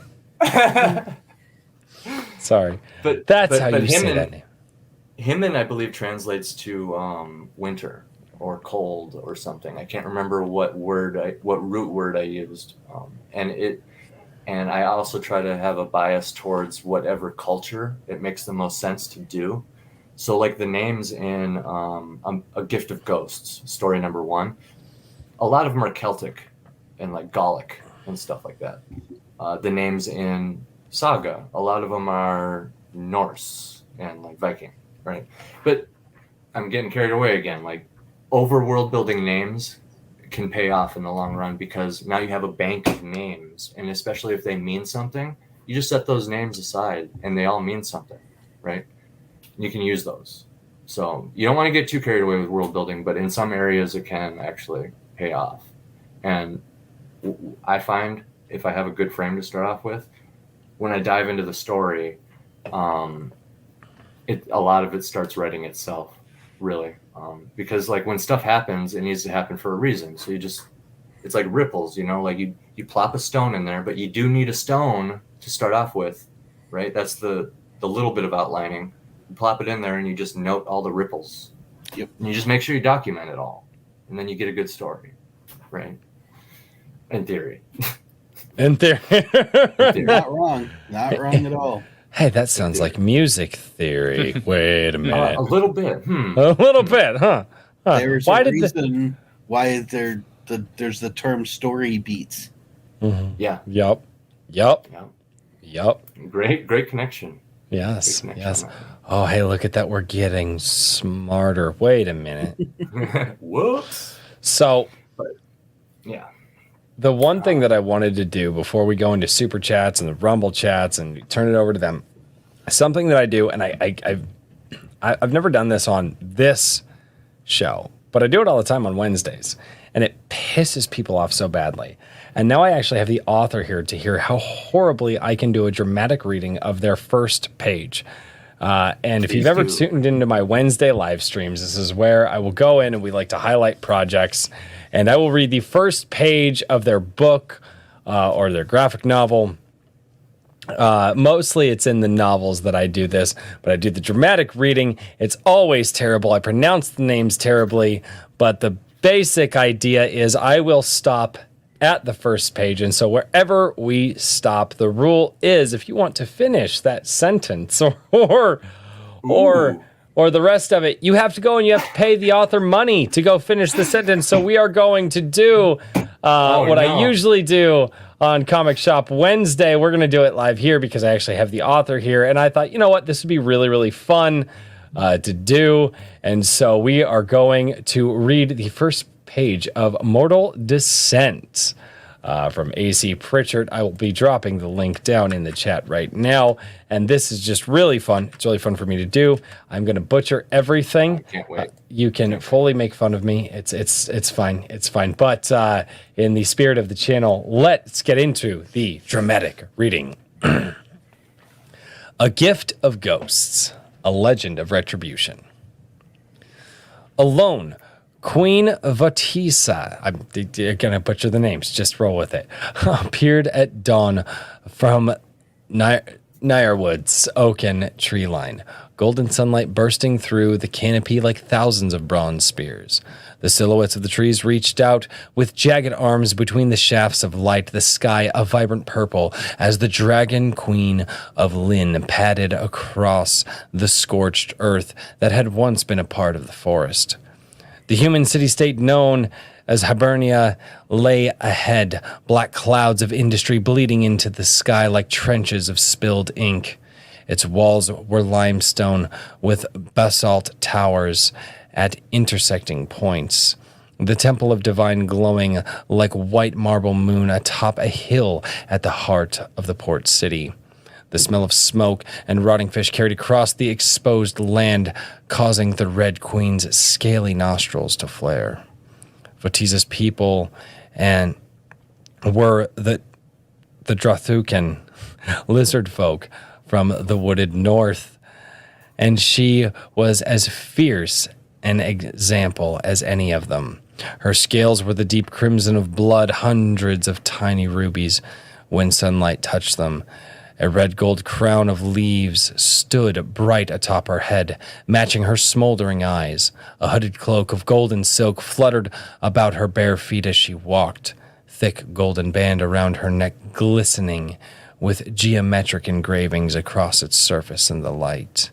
The element, she thought, feeling the power trapped within, begging for freedom, so eager, so hungry.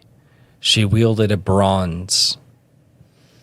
And ladies and gentlemen, if you would like to finish that sentence or that paragraph, it's going to cost you $12.15 or $19.84 over here on Amazon to finish that. That's right. It's only $12.15 to finish, ladies and gentlemen.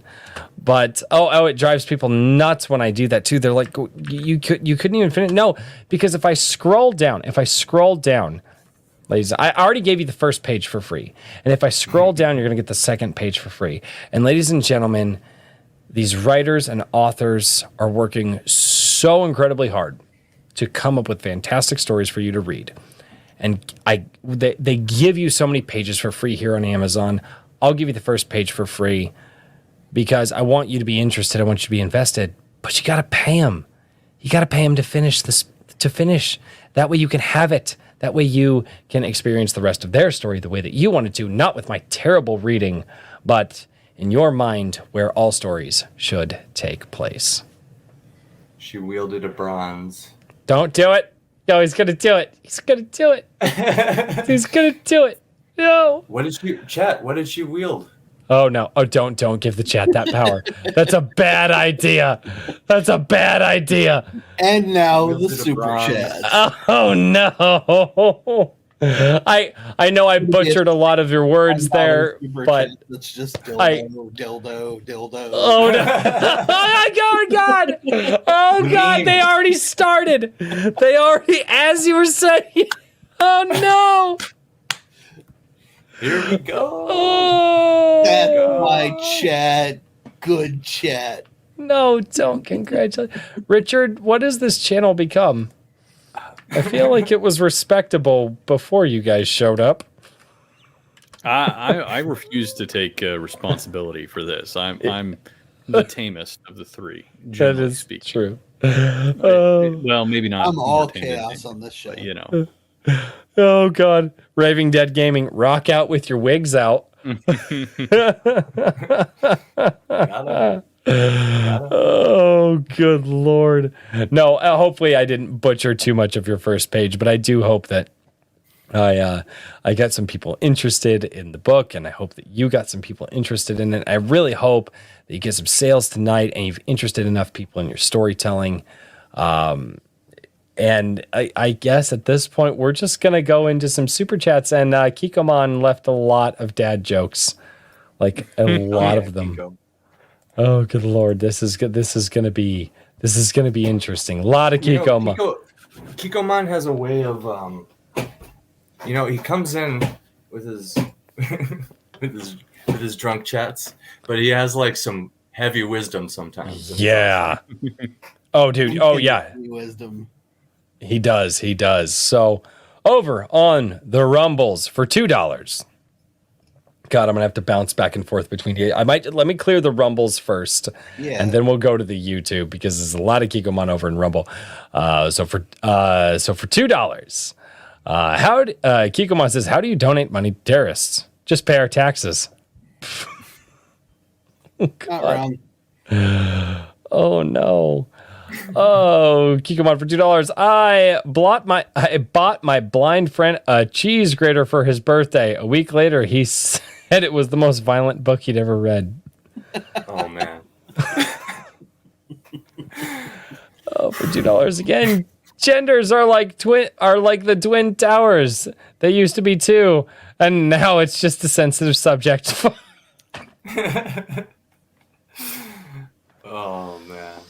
Where does he come up with these, or does he just I don't even know. I don't know if he comes up with them or if he if he comes up with it, he needs Kikomon needs to do a joke book. He needs that's what he needs. I thought you were going to say he needs help, but Well, dude, he's in my gilded. There's no helping my gilded. We all need help. Kikomon for $2. Why did the slave go to college? To get his master's degree. That's just clever. It really That's is. just clever. Well done, turn. It's not even funny. It's just clever. I know. You know? It's the cringe sort of funny, which now we have entered that. Like there used to be like haha funny and ironic funny, and now there's cringe funny. And I love that. Which is different than just straight cringe. Yeah, it is. It is. We've invented a new funny. Kikomon for $2. What do an open champagne bottle and an orphan have in common? They both lost their pop. Oh. Kikomon for $2. My favorite childhood memory is building sandcastles with my grandpa. That is, until my mom took the urn away.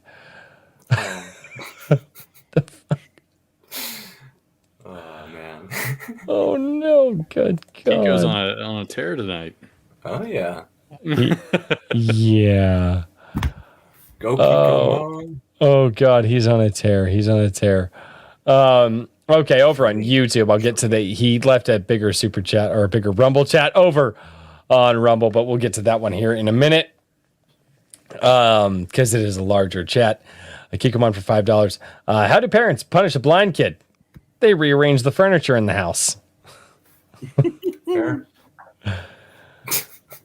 For $2, what's a kidnapper's favorite shoe? White Vans. Oh, we were just talking about that earlier. I know. That's I think he dropped That's it super during relevant. that conversation. Oh yeah. Kikomon. Kikomon for $5. Why did God make man before woman? Because he didn't want any advice on how to do it. Wow. Okay. All right. I'll give you that one. That one was pretty good. It was pretty good. Wow. Does For Kikomon fun. have like Does he have like 12,000 followers? Or I more don't on know. Twitter? I don't think he does, dude. He's just here. He's just in the Gilded. This is just what he does. He just He's Kikomon. it's What a gift. yeah. He's a gift. Oh, dude. And if you've ever talked, what was so crazy too, like you get in the like private chats. If you've ever talked with him in like a deep conversation, the guy is unbelievably smart and really philosophical, really deep. And he just comes over here and he's just like, I'm just gonna meme you. I don't care. I believe it. He's yeah. great, dude. I love him to death.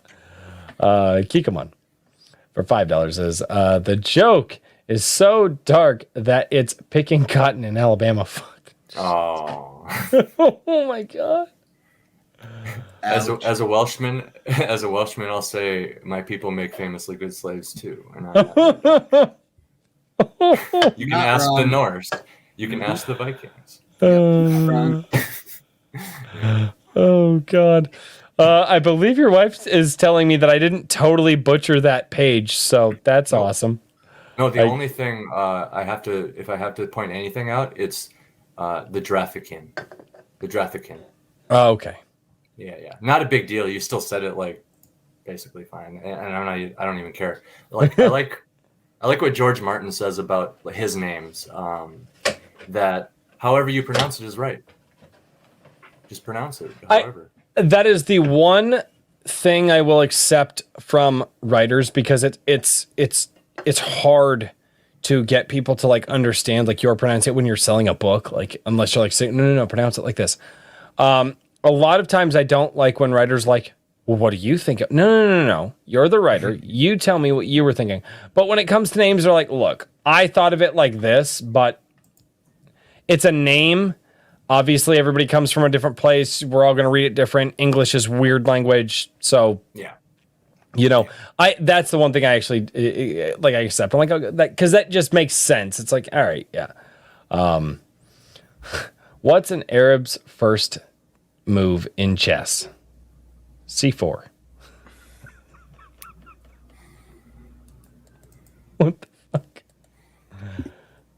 By the way, Kikomon is from the Middle East. Like, it's like that's what makes this great. What is a terrorist's biggest fear? Dying alone. Dude, Kikomon, you're gonna get my channel demonetized. Well, my channel's gonna get demonetized. That's great. Kikomon for $2. Organ meats for the wind. Americans are wusses. Yeah, when we were talking about all the foods and stuff. We're talking about like liver and onions and like cow tongue and stuff. Oh, dude, it's so good. So good. I don't know why people are so afraid of like organ meats. I don't like but unless they've had them prepared badly, I can understand that. But if you've ever had good liver and onions, there was this restaurant up the road. It was this diner. It was one of the few diners that would serve liver and onions, and they did like homemade liver and onions. And my dad used to get it all the time. And my mom would just stare at my dad and I like, what's wrong with you people? Like, but it's delicious. Oh, so good. So good. Maji Chan for $5 says, everyone here remember you are picking up the pieces of a failing culture. No matter how big or small the project, you are contributing to the change. I think all of us feel that. I really, really do. It's Magi Chan. No, and she's hard at work doing that as well. Mm-hmm. Yeah, absolutely. Maji Chan for $2. Let the wigs fly for a better tomorrow. I can't believe the wig thing became a thing on the channel. That was a joke. Kikomon for $2 is don't conflict sorry with apology. I don't. And not conflict. Conflate, I believe, is the word he was going for. But yes. I don't conflict. I wasn't talking about apology. I was talking about sorrow there. Feeling sorrowful for something. That's not an apology. There's the different. Anyway, this is the chat that completely threw me off because now I have to figure out what the absolute hell. I'll put this one on the screen. Danny Diego for $20. And $20 does get the applause. Because I've decided that arbitrarily because Danny Diego says, no worries, I'm already in the Gilded and a gold member, but under a different name. And I've been here since the days of Brawlhalla, since the days of nothing is true, everything is permissible. Your confusion pleases me. Sustains me. Okay. This is what's screwing with my head so bad. The nothing is true, everything is permissible. And the Brawlhalla. Those are two very different time periods on the channel. The nothing is true, everything is permissible video is what I did with my buddy Matt, which is who I thought this son of a bitch was. Apparently it's not. We did a video from Assassin's Creed because we like talking philosophy on the channel, and nothing is true, everything is permissible, which actually caused me to actually deep dive into like what is truth for years. Like I was trying to figure it out. And I feel like I finally have a definition that suffices for me. But the Brawlhalla thing, and now I'm confused. And they're a gold member, which is the Iron Age Booty Daddy tier over in Gilded. Right. So they are a gold member over there. And now I have to go, who in the absolute hell? It could be Trippy Soul trying to screw with me. Because he was here during the Brawlhalla days. It's got to be Trippy Soul. It's got to be Trippy. That's the only thing that I can think of. But I don't know. And now again, there's a lot of stuff there, and I'm just like, okay, X-Files theme 10 cage. Yeah. Also, don't bring up the question, are we in a simulation? Oh, fuck off. I hate you. Whoever Danny Diego is. Simulation, there was a hiccup there a second ago, but you... Oh, my God. You got a little bit robotic. Hey, John Delarose. John Delarose, how are you? Hello. Yeah, the simulation does like to give out. Still a glitch. John Delarose says, Richard, I have art delay, Ooh, but it is getting made for you. Ooh. Interesting. There you go. Love it when John shows up. John, how you doing? John, you're going to get an invite for next week's show. You better freaking be here. It's the cigar stream. We're going to hang out and talk out. We're going to make fun of my first ISOM Eric July Rippaverse video. Because you have actually been on Iron Age Nights. You were an impromptu guest, but you were a guest nonetheless. So he's not, Danny Diego is not an alter ego of our Iron Age poet. All right, I'm not okay with this. That sounds like what he'd say. I'm kidding. Fuck. This is actually screwing with me right now, and I'm not happy about it. Maji-chan for $2. Daniel's seat of power is extra powerful today. Hey, Daniel. Hey, buddy. Sorry. Maji-chan for $2. Maji-chan, thank you so much. Hail King Richard. Malige, the anvil is shiny. See. Yeah, I cannot wait for everybody to get their hands on it, because even with the issues with the first proof, which were obviously disappointing, like the printing issues that occurred were from a easily traced source. It was essentially a binding machine that they don't normally use, and they had somebody new on it, and the new person screwed up the new binding machine. The binding machine that they don't usually use. So it was a little bit disappointing, but even then, it was very surreal to be like, here it is, this is it, and I think, I think that everybody is going to love it whenever they get their hands on it, and So anyway, I will have some decisions and updates on the timing of things here in. On the Sunday night chill stream. I'll have a little chat about how things are going with Anvil, and I'll be doing a formal update on Monday, I think the 10th, isn't it? So yeah. Anyway, sorry, I said Anvil. I launched into my spiel. You're good, man. It's important. Can't hear you, buddy. Me?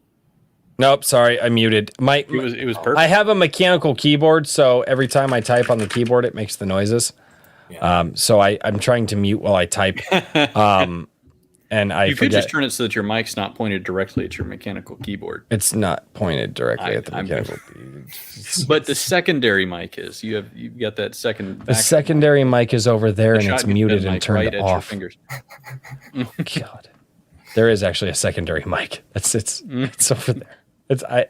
I play Raving Dad Gaming. This is not a super chat, but just any advice on how to make book covers.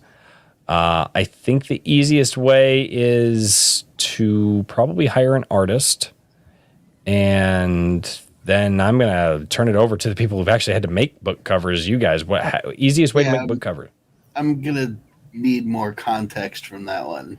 I can. Raving Dad Gaming. Go into my Gilded if you're in my Gilded, and reach out to Daniel Riley Yeah. and talk with him.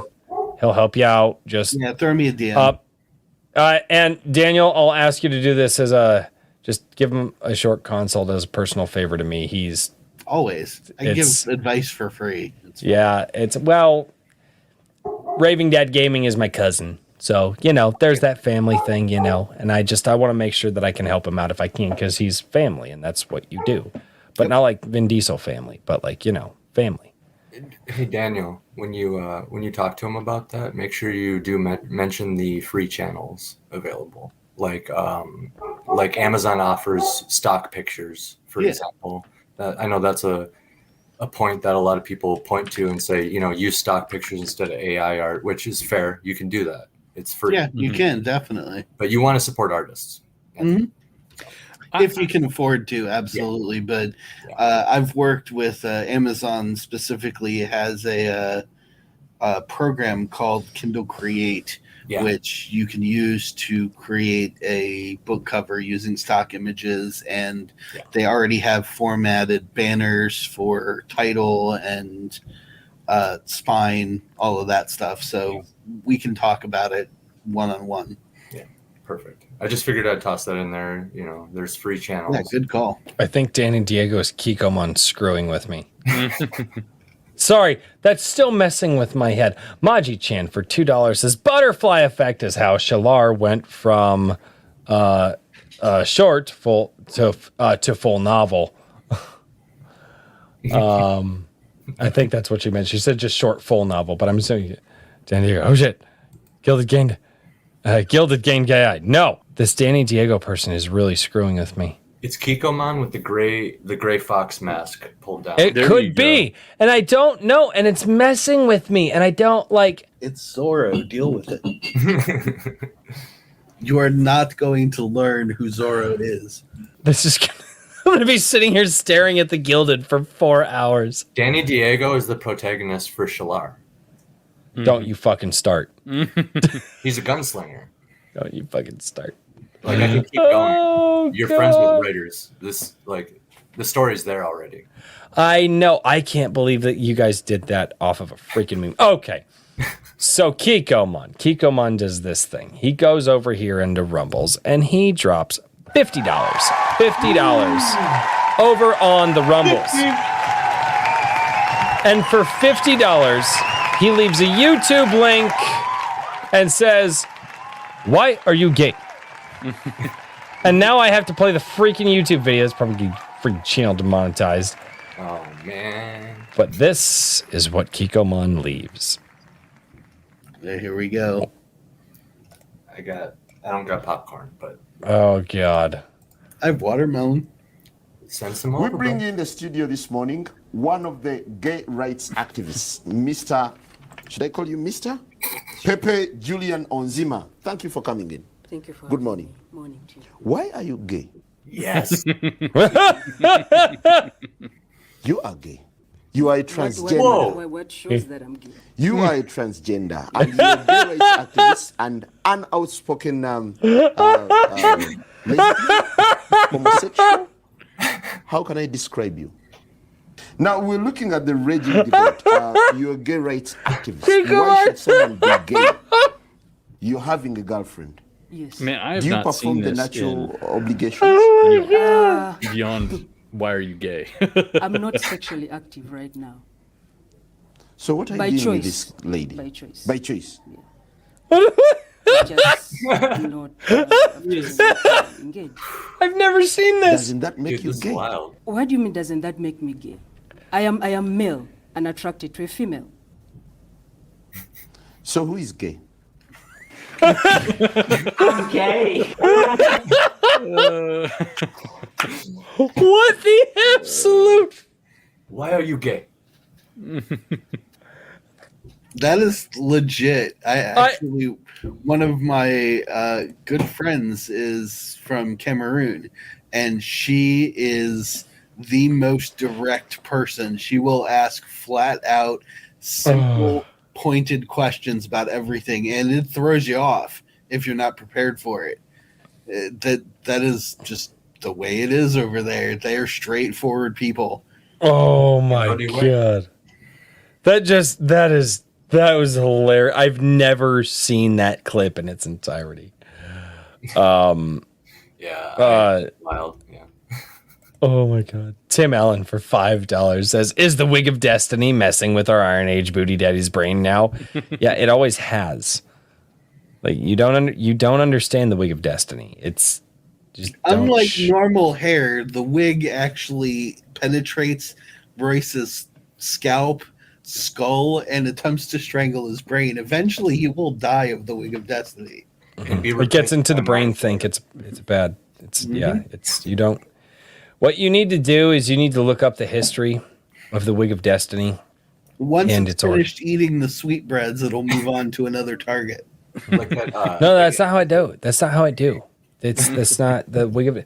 So what the wig of destiny do is it. Believe it or not, it's this really really weird thing. It drains the life force of the host that it has chosen, and when it does that, the wig of destiny. But it's so hungry that once that life force leaves, the host literally needs to keep going.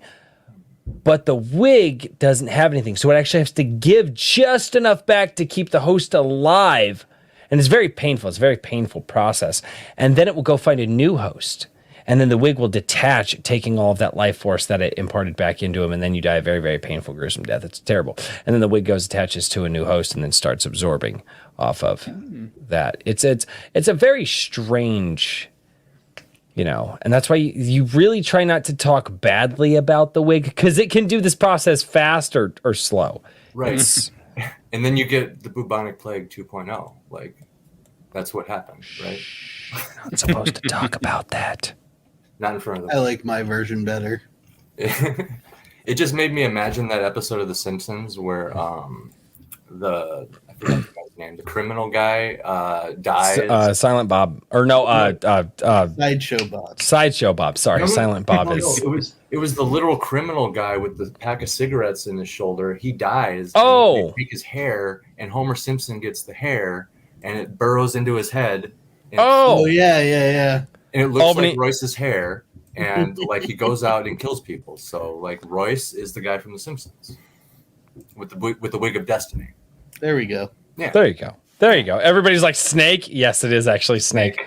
And my wife was the first one to say it. Yes. The wig prefers pie. Actually, I love pie. I hate cake. I love pie. Pie is really good. Pumpkin pie. Oh, mint. Danny Diego says, I will give you one last hint. You got drunk on a Brawlhalla stream. And I made you laugh so hard, you offered to make love to me. That's when I subbed. It's going to make Royce go back and watch his own. I'm going to go back and watch the fucking Brawlhalla streams. Yeah. How to Anyway, I don't remember getting drunk on a Brawlhalla stream. The only stream that I remember getting drunk on was my birthday stream, which I was drunk when I started that stream. So, Sometimes you got to start a little seasoned, man. it was just a really good day. It was a good day at work. It was just a good day in general. The channel was climbing, and it was my birthday, and I was like, you know what? I'm going to do a birthday stream. But unlike most birthday streams where people are like, hey, give me money, I was like, I'm going to shout out creators, and that's actually where the Wednesday show was born from. So, yeah, I started that stream 6 or 7 in, and then just kept going. Yeah, it was. Oh yeah. Yeah, it was quite the Kikomon for $2. That is the meme. Why are you gay? Yes, we know that's the meme. We've just never seen it. Of course we know that's the meme, Kikomon. We know that that's where, yeah. I've just never seen it in its entirety. It's funnier in its entirety. Oh, man. If you have to explain the joke, it's not funny. That's why I explain jokes. You turn them into anti-jokes? I try to. I really do. Yeah. Yeah, I try to break. Royce puts the moron in oxymoron. I fucking hate you. It's not how you say that. Oxymoron? Is that what you said? Oxymoron? That's what I said. Yeah. Oh! It's been real fun with you guys here tonight, just so you know. Dude, this has been a There's a lot great like stream. I didn't go through, but it's been a fun time, you know. Dude, this has been an absolutely fantastic stream. Do me a favor before we all get going. Where can we find you, good sir? Where do you have links? Yeah, shoot them over in the private chat. We'll get those shared. But yeah, where can we find you? How can we keep up with you? And make sure that we don't lose track of all the great things that you're going to be working on. Well, I've been going pretty hard on Twitter. You know, There you go. Trying to establish things. You can find me on Instagram. Basically, Instagram and Twitter are the two main places, aside from like the Gilded and other places. I'm going to be looking to join other servers, other Discords and Gildeds and stuff. But yeah, for the most part, you can just find me on Twitter. There you go. I'm pretty active. You hit me up, I'll follow back. You know what I mean? Following is a free thing that I can do to show my support to people. And I do. I freely give it out. Like, what does a number matter on Twitter? Like, one number is bigger than the other. Who cares? I follow people to stay connected. So you can find me there. Keep all my links there, at least for the time being. It seems a good place to start. Right. In the future, I'll get like a website and stuff. But there you go. Good plan. My Instagram is going to be like the same as everything else. So Andy AF, but spelt out, or AC Pritchard. I'm consolidating my brand into that so that there's no more confusion. Because I noticed when I was jumping into chats as Andy AF, I kind of got the vibe they didn't know that I was actually AC Pritchard. And I kind of started to feel bad. So I started piecing it together. Predominantly because everybody on the internet has multiple names. Yeah. And so I started piecing it all together, trying to figure it out. And I finally figured it out. So good for me. Yeah. I mean, yeah, when he hopped into my Discord, I was like, who is Andy as? And then I was like, oh, okay, it's AC. Got it. Yeah. There you go. Yeah, right. It's like, wait a minute. Everybody does it to me. Like Danny Diego. Never seen that name before. Don't know who it is. Still don't know who it is. Zorro. I have no clue. Yeah. See, guessing my name was actually the first story. It's a augmented reality story. So. Hey. Fuck, is it toxic? Are you toxic? Sorry. Because we haven't seen Toxic in a while. Royce has gone robot again. Yeah. Yeah. It's the simulation dismantling as he starts realizing who it is. Yep. It's got to be my internet. Then I apologize. I'm gonna stand by the gray fox. I hope it's toxic.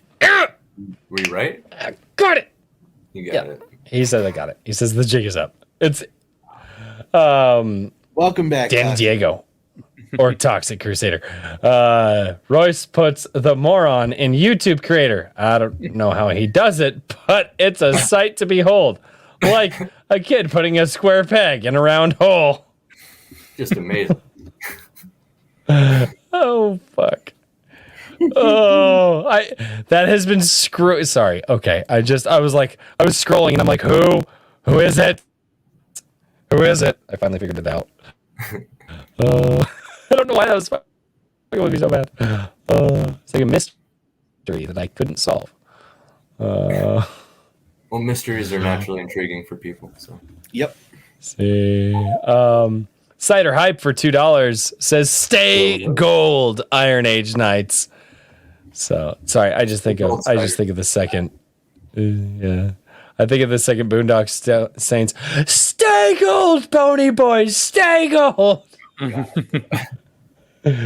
Sorry, Boondock. We were talking Boondock Saints. It's you'll get it if you're into Boondock Saints. Mr. Daniel P. Riley, where can we find you and what are you doing? The usual. God damn it. I have to do it every show just to piss Royce off. Now you can find me on Twitter, Mr. DP Riley. You can join my Discord server, Laureate, where a lot of us creatives have banded together to help each other succeed. And, I'm just plugging along, writing books, creating comics, helping people. That's what I do on whimsyland.org, as you can see in my title. Also in the chat. Mm-hmm. I recommend it. Thank you. Yeah. That's awesome. Yeah, networking in my gilded peak. Yeah. S tier. So, well, I mean, I wouldn't go that far, but Oh, Richard, what is your show? What you got going? How you do? Who you know? Well, as always, you can find me at ironage.media. I've got a lot of different things going on. There's Anvil Magazine, which I talked about. I also do chill streams on Sunday nights where recently I've just been gaming. I have ordered some spaceship miniatures that I'm going to paint. So we'll get back to the more Bob Ross style painting of things here, where I just kind of little missiles. The Bob Ross energy fits you. Right? It does. The other Somebody, for the love of God, buy him a Bob Ross wig for him to wear on stream, please. You could buy it for me, but you got to do it. You got to do it. I do have a PO box. You can find it on the Gilded, but I like the idea of happy little missiles. yeah, that's every missile needs a friend. I'd rather have happy little lasers. That's harkening back to my EVE Online days. Anyway, and they can't travel in groups.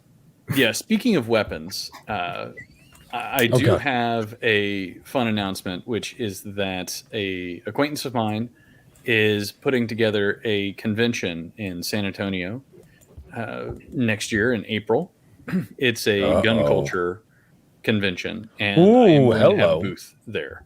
So there will definitely be an Iron Age Media presence, and you can the tickets are not on sale yet for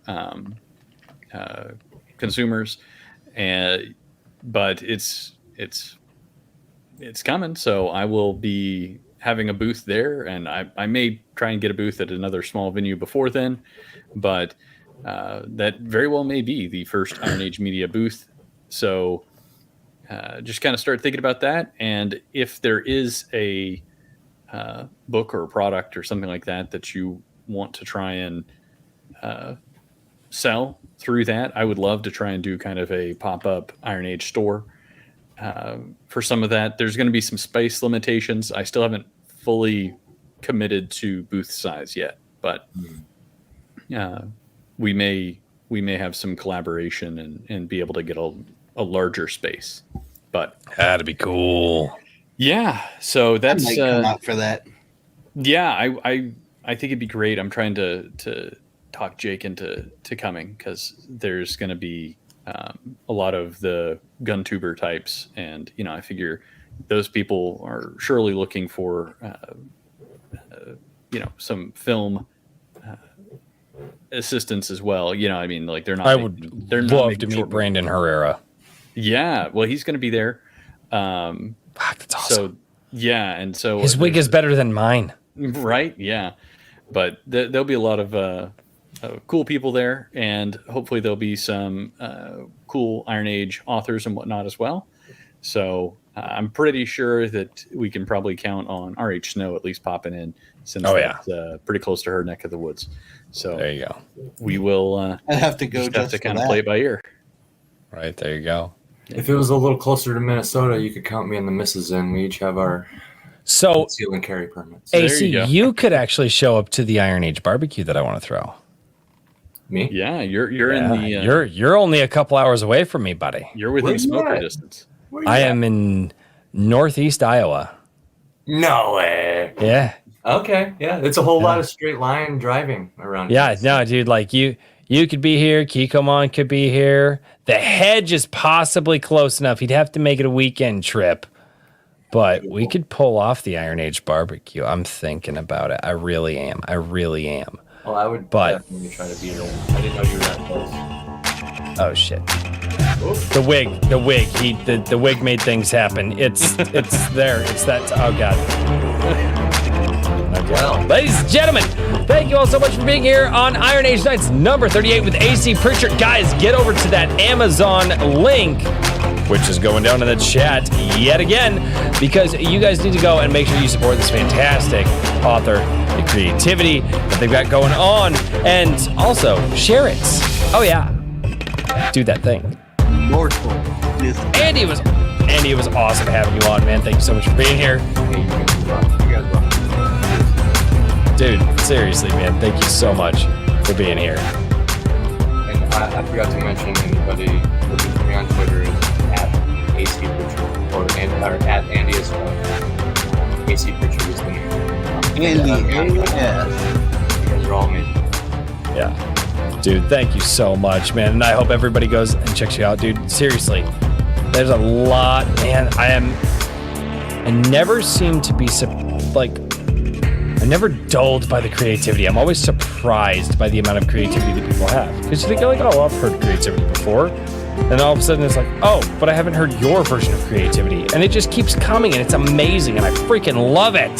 Man, I could have rambled on that whole time. Everybody's got a story to tell. Yep. That ain't a lie. 100%. Oh, it's going to be cool. Oh, thank you guys so much for being here, man. Well, ladies and gentlemen, thank you all so much for being here on Iron Age Nights number 38. I will see you all on Sunday for Sunday Coffee at 11 a.m. Central. It's going to be lit. And until next time, cheers, everybody. Good night, everybody. Good night. Good night.